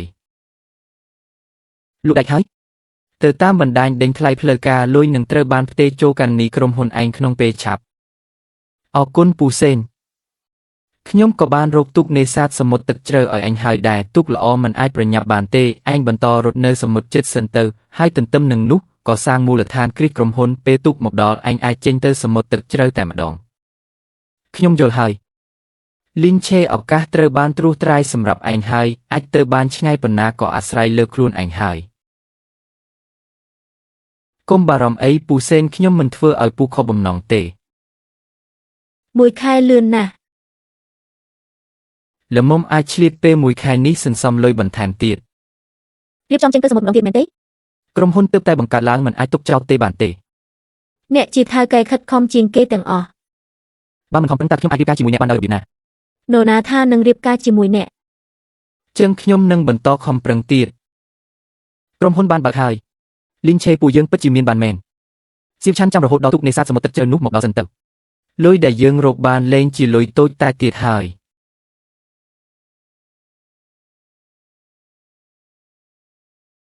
នេះទើបតែប៉ុន្មានថ្ងៃសោះប៉ុន្មានថ្ងៃមុនអ្នកទាបបំណុលមកបិទទ្វារផ្ទះឥឡូវបើកក្រុមហ៊ុននាវាសមុទ្រទៅហើយថ្ងៃក្រោយបើជួបខ្ញុំហៅខ្ញុំថាម្ចាស់ភាគហ៊ុនយ៉ាវកុំទាន់រំភើបពេកកប៉ាល់សមុទ្រត្រូវរងចាំ1 ខែទៀតក្នុងអំឡុងពេលនេះយើងបន្តចេញទៅសមុទ្រសិនគ្មានបញ្ហាទេបងចង្អុលទៅណាខ្ញុំបាត់ទៅនឹងតោះថ្ងៃនេះយើងចេញទៅមួយជើងទៀតបាទបង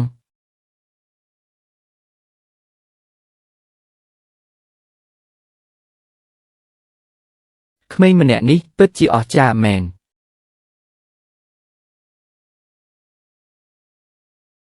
បងជីនៅទីនេះមានត្រីមិនត្រឹមតែមានត្រីទេថែមទាំងជាហ្វូងត្រី Yellow Croaker ធំទៀតផងជាត្រី Yellow Croaker ធំទៀតហើយទម្លាក់សំណាញ់វងខេអង្គុយឲ្យនឹងយើងរៀបនឹងខ្លាយជាអ្នកមានហើយ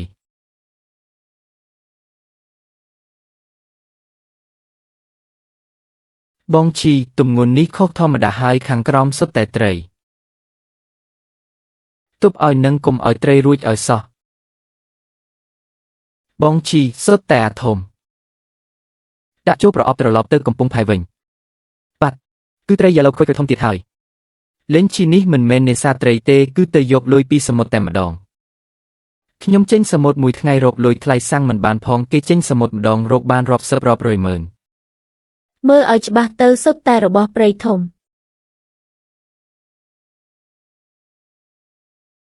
លេងឈីទំនិញនេះខ្ញុំសុំពាក់កណ្ដាលអីចឹងពាក់កណ្ដាលទៀតជារបស់ខ្ញុំអ្នកទាំងពីរមកលឿនមែនរបស់បងឥឡូវនេះមានអ្នកណាមិនសម្លឹងមើលនោះរបស់ល្អត្រូវតែដណ្ដើមបានមិនដណ្ដើមគឺអស់ហើយគុណភាពគ្មានបញ្ហាទេទិញយកក្នុងតម្លៃខ្ពស់ខាងខ្ញុំក៏ដូចគ្នាដែរទឹកប្រាក់6សែនយន្តត្រូវបានបញ្ចូល1 លាន 2 សែនមួយថ្ងៃរកបាន1 លាន 2 សែនយន្តទៀតហើយសមុទ្រនេះពិតជាខ្លាយជាផ្ទះរបស់លេងជីមែនហើយសមុទ្រជិតគ្រាន់តែសម្រាប់វឹកហាត់ប៉ុណ្ណោះបងជីបងនិយាយកាន់តែធំទៅហើយព្រោះតែប៉ាល់សមុទ្រជិតមកដល់ហើយបងជី1 ខែនេះខ្ញុំទើបយល់តាមបងចង់មិនមានក៏ពិបាកដែរកុំទាន់អពេកសមុទ្រជ្រៅមិនទាន់ចាប់ផ្ដើមទេសមុទ្រជិតកាច់ប៉ុណ្ណេះទៅហើយសមុទ្រជ្រៅមិនហោះហួសទៅហើយទេ Shen Xiu កប៉ាល់នេសាទសមុទ្រជ្រៅបានរៀបចំរួចរាល់អស់ហើយ ពិតមែនឬ កប៉ាល់នឹងមកដល់កំពង់ផែថ្ងៃស្អែកចាប់ពីថ្ងៃស្អែកទៅអ្នកលេងសើចនៅសមុទ្រជិតទៀតហើយ យល់ព្រមថ្ងៃស្អែកខ្ញុំទៅទទួលកប៉ាល់ នាវិកនិងប្រធានកប៉ាល់ខ្ញុំក៏បានរៀបចំឲ្យអ្នករួចរាល់ដែរសុទ្ធតែអ្នកជំនាញអ្នកគ្រាន់តែបញ្ចេញសមត្ថភាពទៅបានហើយ អរគុណ Shen Xiu បងជីកប៉ាល់សមុទ្រមកដល់ហើយទីបំផុតមកដល់ហើយបងជីយើងពិតជាចេញទៅសមុទ្រជ្រៅហើយតោះថ្ងៃស្អែកទៅទទួលកប៉ាល់ថ្មីរបស់យើងវងខេក៏ដឹងថាយើងចិត្តមានបានដែរ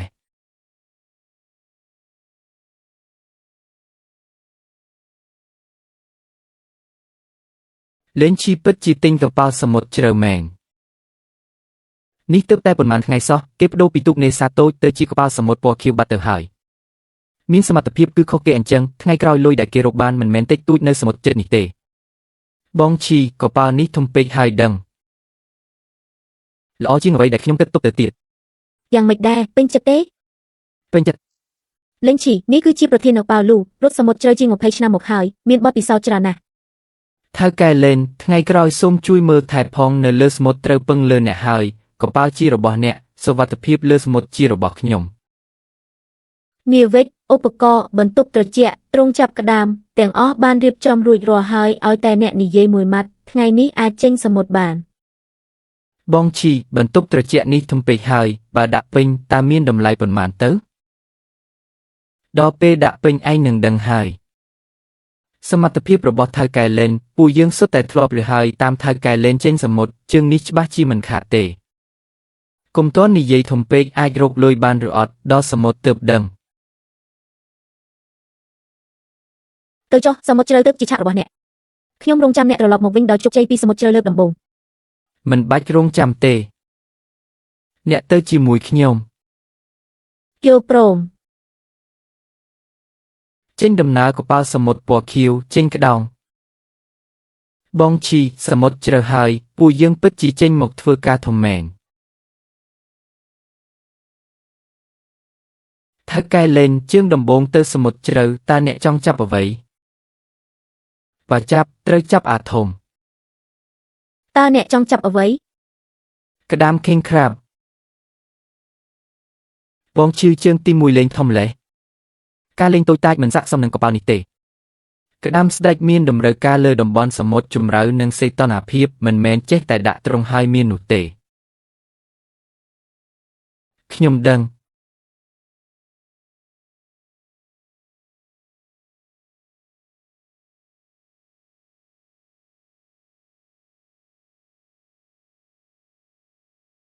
រកឃើញហើយទីនេះសុទ្ធតែក្តាមស្ដេចអ្នកផ្សេងគ្មានមិនមែនមានន័យថាទីនេះគ្មាននោះទេចុះថៅកែលីនគ្រប់គ្នាត្រៀមដាក់ត្រង់បងប្អូនប្រញាប់ដៃប្រញាប់ជើងបន្តិចខាងក្រោមនេះសុទ្ធតែលុយ តើអ្នកប្រកាសទេថាមានក្តាមស្ដេចនៅទីនេះ ចាំដល់ពេលទាញត្រង់ឡើងមកអ្នកនឹងដឹងហើយ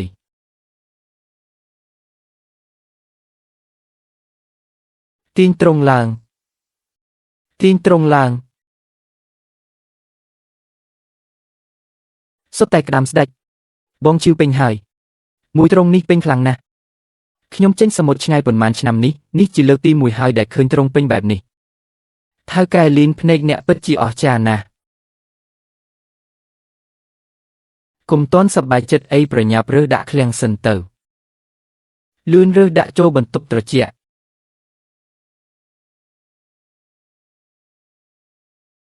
វាងឆៃឃើញទេមួយនេះធំជាងក្បាលឯងទៅទៀត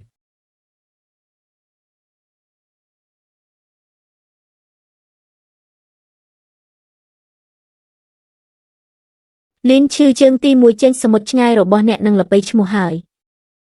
នេះគ្រាន់តែជាការចាប់ផ្ដើមប៉ុណ្ណោះថៅកែលីនបន្ទប់ត្រជាក់ចិត្តពេញហើយបងឈឺកប៉ាល់សមុទ្រខៀវជើងទី1ក៏ពេញឃ្លាំងបាត់ទៅហើយ លីនឈឺយ៉ាងម៉េចដែរ ក្តាមស្ដេចពេញកប៉ាល់ហើយចំនួនច្រើនណាស់គុណភាពក៏ល្អដែរ ជើងទី1ក៏ពេញឃ្លាំងបាត់ទៅហើយ សំណាងល្អណាស់ សំណាងរបស់អ្នកពិតជាធ្វើឲ្យមនុស្សមិនសរសើរមិនបានខ្ញុំនឹងតាក់ទងអ្នកទិញភ្លាមអ្នកកុំទាន់អាលប្រញាប់ត្រឡប់មកវិញ បាទ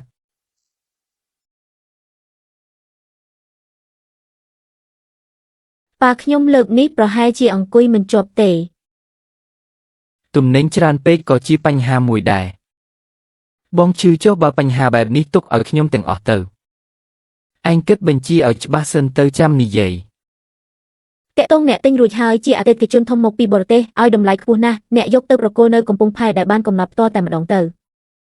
ផ្ញើអាសយដ្ឋានមកខ្ញុំបើទំនិញនេះលក់បានរលូនកប៉ាល់សមុទ្រខៀវជើងទី1នឹងល្បីឈ្មោះហើយគោលដៅកំពង់ផែបានបញ្ជាក់ឲ្យបង្វិលចង្កូត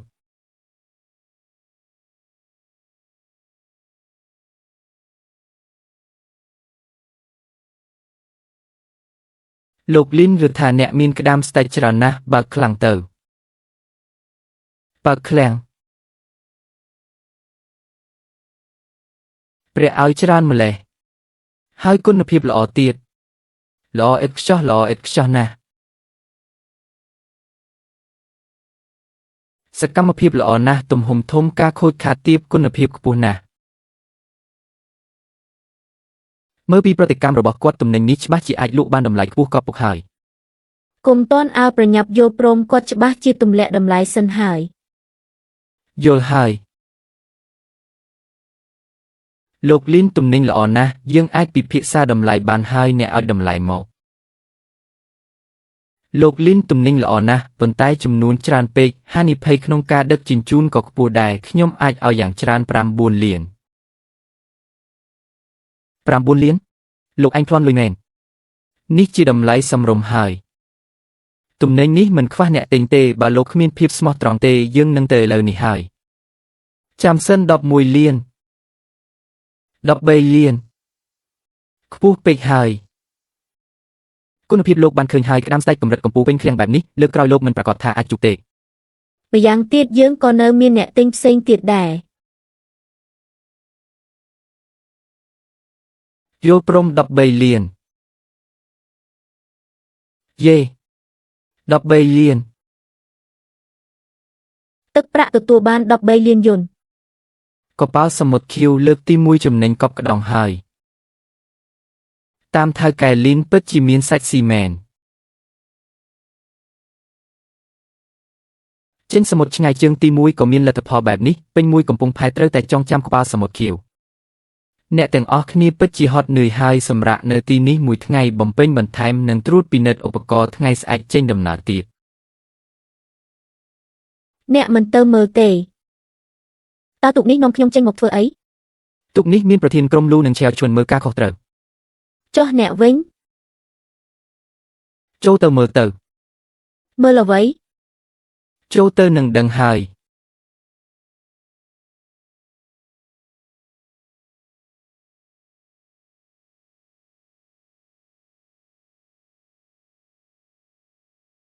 គេញីប៉ុន្មានថ្ងៃនេះអ្នកតែងតែតាមខ្ញុំចេញទៅសមុទ្រជួយខ្ញុំតាក់ទងធនធានជួយខ្ញុំគ្រប់គ្រងក្រុមហ៊ុនហើយក៏កំដរខ្ញុំរហូតមកដល់ពេលនេះចិញ្ចៀននេះគឺជាកាដូសម្រាប់អ្នកហើយក៏ជាការសន្យារបស់ខ្ញុំដែរ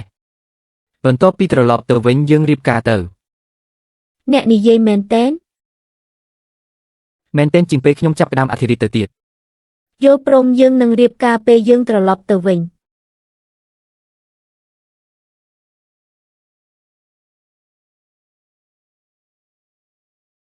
សូមអបអរសាទរអ្នកទាំងពីរអាពាហ៍ពិពាហ៍ប្រកបដោយសុភមង្គល លេងឈីយើងពិតជារៀបការមែន ចាប់ពីថ្ងៃនេះទៅអ្នកគឺជាលោកស្រីលេន ចុះលោកលេនទៅថ្ងៃមុខសូមជួយមើលថែខ្ញុំផង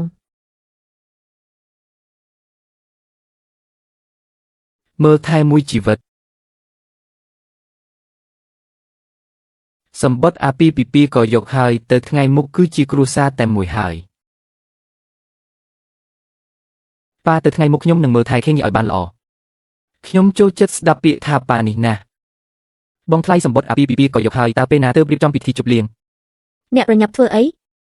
ខ្ញុំពិតជាប្រញាប់ហើយរៀបចំពិធីជប់លៀងខ្ញុំត្រូវទទួលអាំងប៉ាវ ឈិនឈៀនអ្នកពិតជាមិនគួរសមមែន ចុះពេលណាទើបបង្កើតក្មួយប្រុសឲ្យខ្ញុំលេង ឈិនឈៀន រឿងនេះមិនប្រញាប់ទេរៀបចំពិធីជប់លៀងត្រូវរើសថ្ងៃល្អហើយរឿងកូនក៏ត្រូវស្ដាប់ការរៀបចំរបស់អ្នកដែរ អ្នកក៏និយាយផ្ដេសផ្ដាសតាមគាត់ដែរ បងជីកែវនេះត្រូវតែញ៉ាំពីទូកនេសាទតូចរហូតដល់នាវា Blue Sea ពីការសង់បំណុលរហូតដល់រៀបការជីវិតរបស់អ្នកពិតជាអស្ចារ្យណាស់ លោកលេនកញ្ញា Shen Villa នេះគឺជាទីតាំងល្អបំផុតនៅទីនេះខាងមុខបែរមុខទៅបឹងខាងក្រោយមានសួនច្បារហើយឯកជនភាពក៏ល្អណាស់ដែរ ទីនេះស្ងាត់ល្អណាស់ចូលចិត្តទេ ចូលចិត្តគឺចូលចិត្តហើយប៉ុន្តែប្រហែលជាមិនថោកទេមែនទេ អ្វីដែលខ្ញុំមិនខ្វះបំផុតនៅពេលនេះគឺសមត្ថភាពរកលុយ អ្នកកុំចាយលុយផ្ដេសផ្ដាស នេះមិនមែនចៃផ្ដេសផ្ដាស់ទេនេះគឺផ្ដល់ផ្ទះមួយដល់ពួកយើងខ្ញុំយកមួយនេះ ចាស់លោកលេនខ្ញុំនឹងរៀបចំនីតិវិធីភ្លាមលោកលេនតើអ្នកទិញអីវ៉ាន់លឿនបែបនេះរហូតឬ បើមើលឃើញច្បាស់ហើយគឺមិនស្ទាក់ស្ទើរទេ រួមទាំងខ្ញុំផង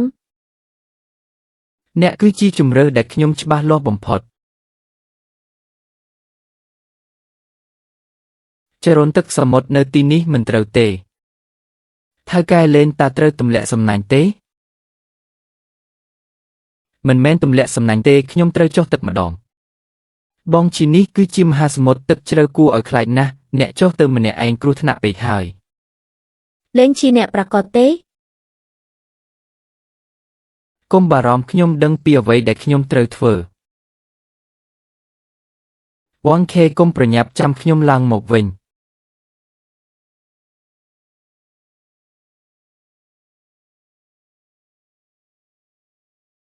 ក្លិននេះដូចគ្នានឹងគូជំនាញមុនដែរ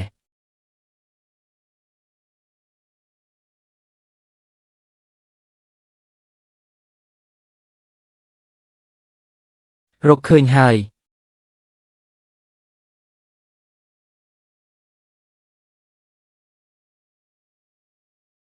គូជំនាញកាន់តែខ្លាំងម្ដងទៀតហើយតំបន់សមុទ្រ10គីឡូម៉ែត្រឥឡូវនេះសមុទ្រនេះសុទ្ធតែជាភ្នែករបស់ខ្ញុំ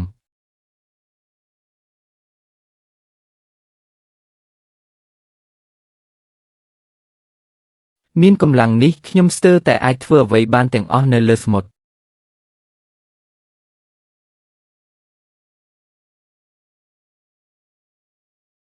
អ្នកយ៉ាងម៉េចហើយ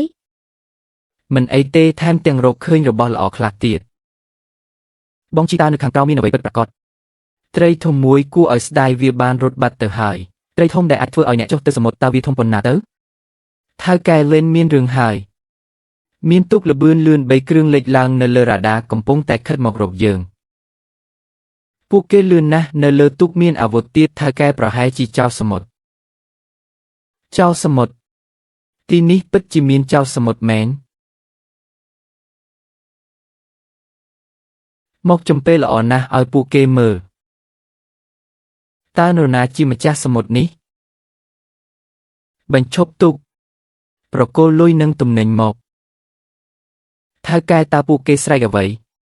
ខ្ញុំមិនយល់ទេប៉ុន្តែវាពិតជាមិនល្អទេពួកគេចង់ឲ្យយើងបញ្ឈប់ទូកប្រគល់លុយនិងទំនិញបងជីអ្នកពិតជាអាចយល់បានខ្ញុំយល់បន្តិចបន្តួចបើអ្នកមិនបញ្ឈប់ទូកយើងនឹងបាញ់លេងឈីប្រយ័ត្ន ថៅកែលេនតើយើងគួរតែបង្កើនល្បឿនហើយរត់គេចពីពួកគេទេ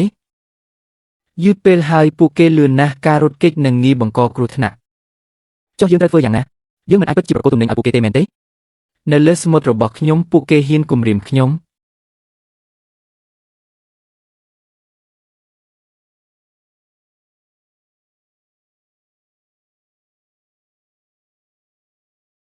ប្រញាប់ចាក់ចេញពីទីនេះ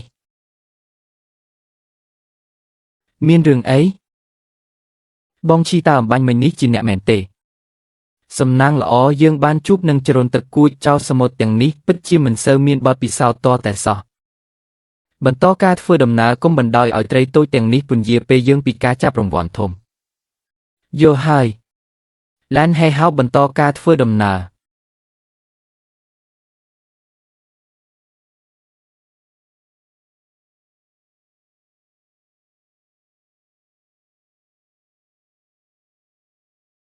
រកឃើញហើយថៅកែលេងទីតាំងណានៅទីនេះបញ្ឈប់ទូកទម្លាក់ត្រង់អ្នកទាំងអស់គ្នារៀបចំខ្លួនទម្លាក់ត្រង់ បងប្អូនយើងទើបតែដេញចោលសមុទ្រចេញឥឡូវដល់ពេលរកលុយហើយចេញសមុទ្រជាមួយថៅកែលេងពិតជាគួរឲ្យរំភើបនិងចំណេញទាញត្រង់ទាញត្រង់ត្រង់ពេញត្រង់ពេញមួយទៀតបងជីយើងខ្លាយជាអ្នកមានម្ដងទៀតហើយថៅកែលេងបាត់សមុទ្រផ្នែកនេះពោពេញទៅដោយក្តាមស្ដេចទូទឹកកកគឺពេញទាំងស្រុងកន្លះកាប៊ីនការធ្វើដំណើរតាមមហាសមុទ្រលើកទី2របស់ឡានហេហៅនឹងផ្ទុះឡើងម្ដងទៀតហើយលោកលេងទំនិញមួយក្រុមនេះល្អជាងលើកមុនទៅទៀតតម្លៃសមរម្យទំនិញជារបស់អ្នកគុណភាពមានស្ថិរភាពខ្លាំងទំហំធំការបាត់បង់ទាបស័ក្តិសមសម្រាប់ទីផ្សារលំដាប់ខ្ពស់លោកលេងទំនិញរបស់អ្នកធ្វើឲ្យខ្ញុំពេញចិត្តណាស់ខ្ញុំផ្ដល់ជូន20លានសម្រាប់ក្តាមស្ដេចមួយក្រុមនេះជាតម្លៃខ្ពស់បំផុត20លានយោពមមួយជើងគឺ20លានការដើរតាមថៅកែលេងពិតជាដើរតាមមនុស្សត្រឹមត្រូវការធ្វើដំណើរតាមមហាសមុទ្រពិតជាចំណេញណាស់នេះហើយជាអ្វីដែលអ្នកហៅថាការទាញមាសពីមហាសមុទ្រសម្រាប់កន្លះថ្ងៃបន្ទាប់ពីទម្លាក់ទំនិញរួចត្រឡប់ទៅផ្ទះការធ្វើដំណើរតាមមហាសមុទ្រចំនួន2អ្នកបានបង្កើតកេរ្តិ៍ឈ្មោះរបស់ឡានហេហៅរួចហើយមិនគ្រប់គ្រាន់ទេខ្ញុំចង់ធ្វើឲ្យឡានហេហៅคล้ายជាកប៉ាល់ដែលអ្នកទិញទាំងអស់ប្រញាប់ប្រញាល់រងចាំអាកាសធាតុប្រែប្រួលព្យុះមកលឿនជាងការរំពឹងទុករលកធំពេកនាវាមិនមានស្ថិរភាពទេរលកនេះមិនត្រឹមត្រូវទេ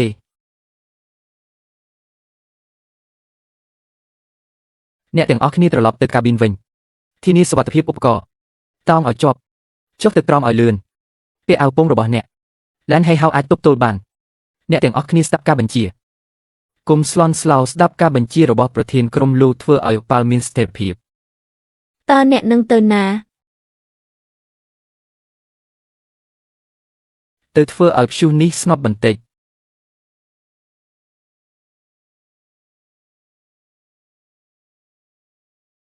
លេងឈី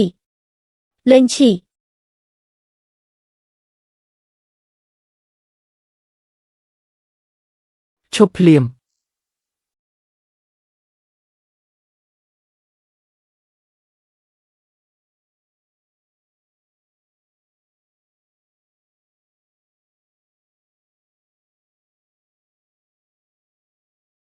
រលកតូចជាងមុនហើយអំបញ្ញមិញនេះក៏ប៉ាល់ស្ទើរតែក្រឡាប់ទៅហើយហេតុអ្វីបានជាវាមានស្ថិរភាពភ្លាមអញ្ចឹងប្រហែលជាយើងបានឆ្លងកាត់ភ្នែកព្យុះតើភ្នែកព្យុះអាចឆ្លងកាត់បងជីជាពិសេសមែនទេគាត់តែងតែបែបនេះទទួលយកអ្វីទាំងអស់លើខ្លួនគាត់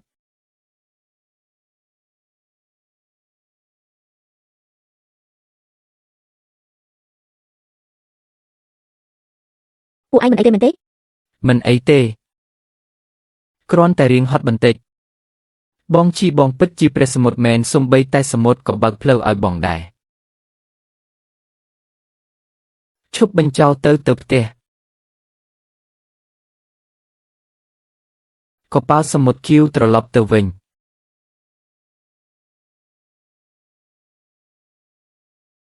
មកវិញហើយកប៉ាល់សមុទ្រគៀវមកវិញហើយ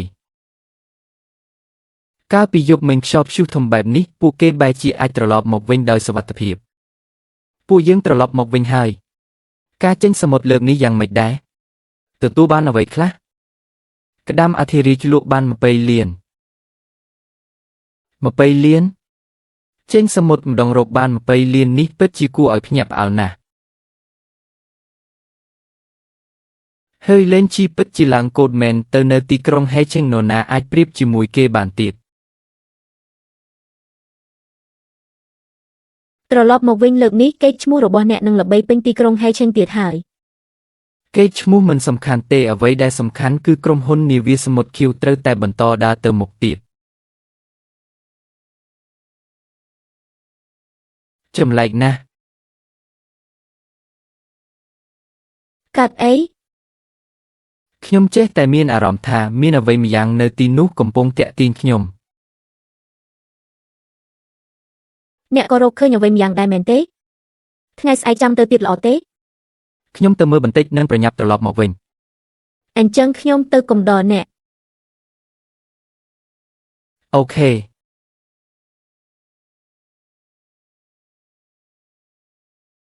គេហាក់ដូចជារកឃើញអ្វីម្យ៉ាងមែន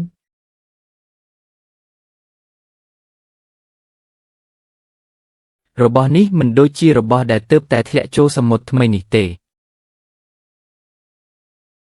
នេះជារបស់ប៉ាអ្នក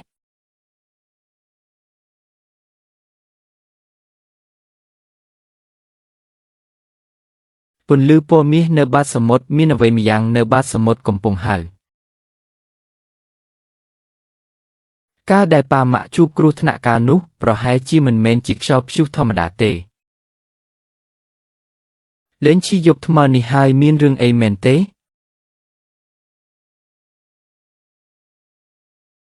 ពូចិនសៀវភៅកំណត់ហេតុនេះពូធ្លាប់ឃើញទេ របស់នេះឯងរកបានពីណា ទឹកសមុទ្រគួចមកមែនទេ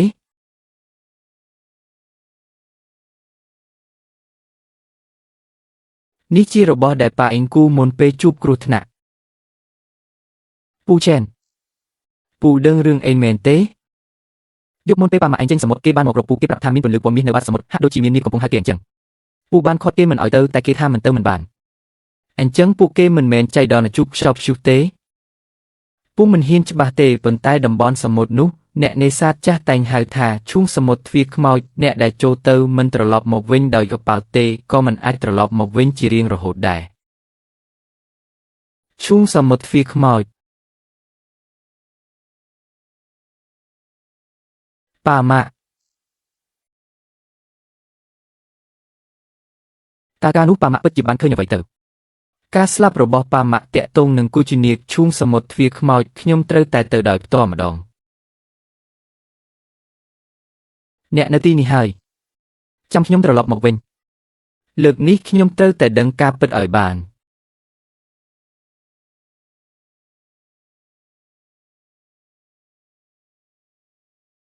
ចរន្តទឹកនៅទីនេះរញ៉េញ៉ៃណាស់កប៉ាល់ធម្មតាចូលមកពិតជាងាយនឹងជួបគ្រោះថ្នាក់មែន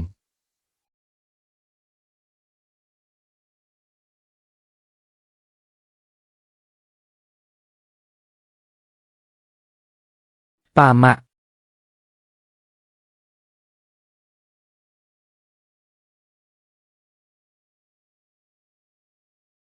នៅអាចប្រើបានទេ រឿងព្រេងគឺជារឿងពិតប៉ាបានឃើញនាគមួយក្បាលនៅបាតសមុទ្រខ្លួននាគកំពុងស្រែកធ្ងោហាក់ដូចជាជិតស្លាប់អញ្ចឹង សមុទ្រកំពុងពុះកញ្ជ្រោលកប៉ាល់ទ្រាំលែងបានហើយ កូនប្រុសបើថ្ងៃណាមួយកូនអាចជឿសំឡេងរបស់ប៉ាកុំបន្ទោសសមុទ្រហើយក៏កុំបន្ទោសនរណាម្នាក់ឡើយ លេងឈីម៉ាក់ស្រឡាញ់កូន កូនត្រូវតែរស់នៅឲ្យបានល្អ ប៉ានិងម៉ាក់ស្រឡាញ់កូនជារៀងរហូត តាមពិតនេះជាការពិតនៃការលិចកប៉ាល់របស់ប៉ាម៉ាក់ បើសិនជាព្រះនាគពិតជាស្លាប់នៅទីនេះមែនអញ្ចឹងនៅក្នុងសមុទ្រ សំណាងហើយដែលមានគុជនាគ ប៉ាម៉ាក់ខ្ញុំមកទទួលអ្នកទាំងពីរត្រឡប់ទៅផ្ទះវិញហើយ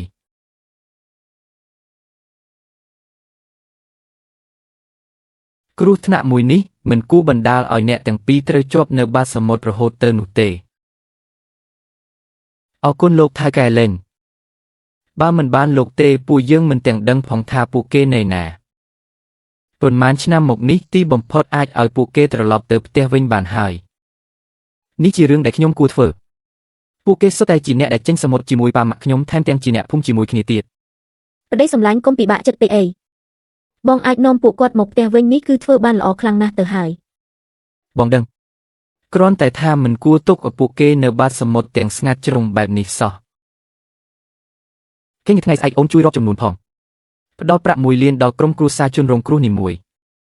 ចាស់អូននឹងរៀបចំជូន លេងឆ្លើយនេះពួកយើងមិនអាចយកបានទេ ពីមុនប៉ាម៉ាក់ក្មួយល្អចំពោះពួកយើងណាស់ពួកយើងមិនអាចយកលុយក្មួយទៀតបានទេ មានកុំនិយាយអីនេះមិនមែនជាការដាក់ទានទេគឺខ្ញុំជួយមើលថែអ្នកទាំងអស់គ្នាជំនួសប៉ាម៉ាក់ ក្មេងនេះដូចប៉ាម៉ាក់ឯងមែន ថ្ងៃក្រោយបើសិនជាមានការលំបាកអ្វីអាចមករកខ្ញុំផ្ទាល់បាន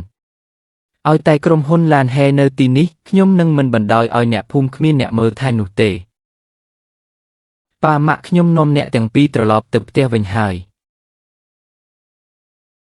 ខែនេះបន្ទាប់ពីកាត់ចេញប្រាក់ខែបុគ្គលិកការថែទាំប្រេងការរំលោះឧបករណ៍និងថ្លៃចំណាយប្រតិបត្តិការទាំងអស់ប្រាក់ចំណេញសុទ្ធរបស់ក្រុមហ៊ុន Navia Land Hay គឺ200 លានយួន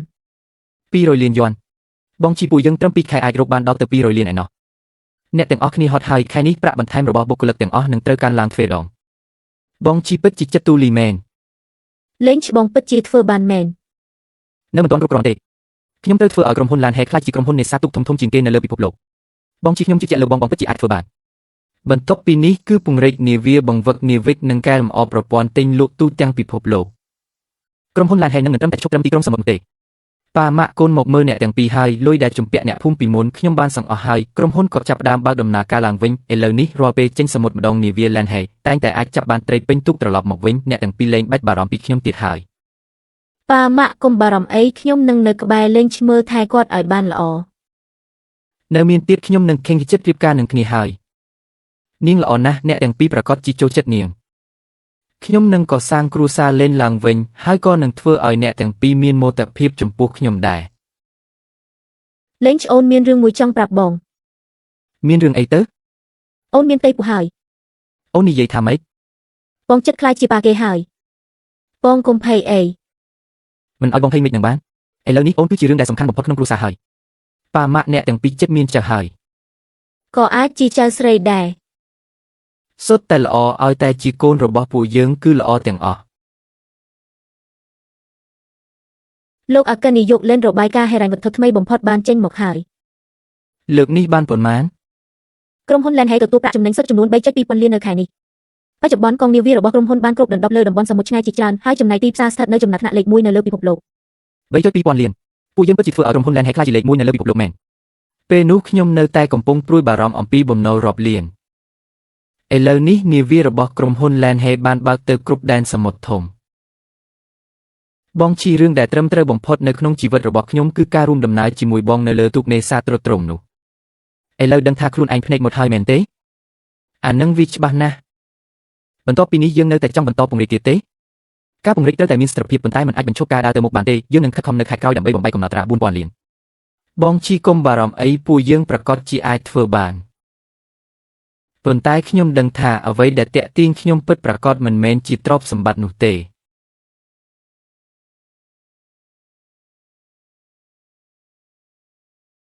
វ៉ងខេនៅចាំទីនេះទេកាលពីមុនគឺនៅឆ្នេរសមុទ្រនេះហើយដែលពួកយើងបានរកឃើញក្តាមប៊ឺជាលើកដំបូងហើយក៏ចាប់ពីពេលនោះមកអ្វីទាំងអស់ក៏ត្រូវបានផ្លាស់ប្ដូរឯងក៏មានអារម្មណ៍ដឹងដែរវ៉ងខេឯងរងចាំខ្ញុំនៅលើច្រាំងលើកនេះខ្ញុំនឹងប្រញាប់ត្រឡប់មកវិញ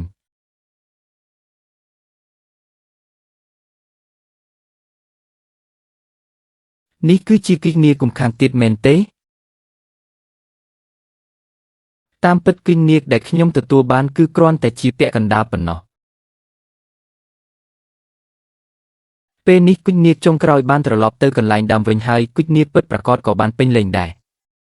ចាប់ពីពេលនេះទៅខ្ញុំជាព្រះពិតប្រាកដនៅលើសមុទ្រនេះ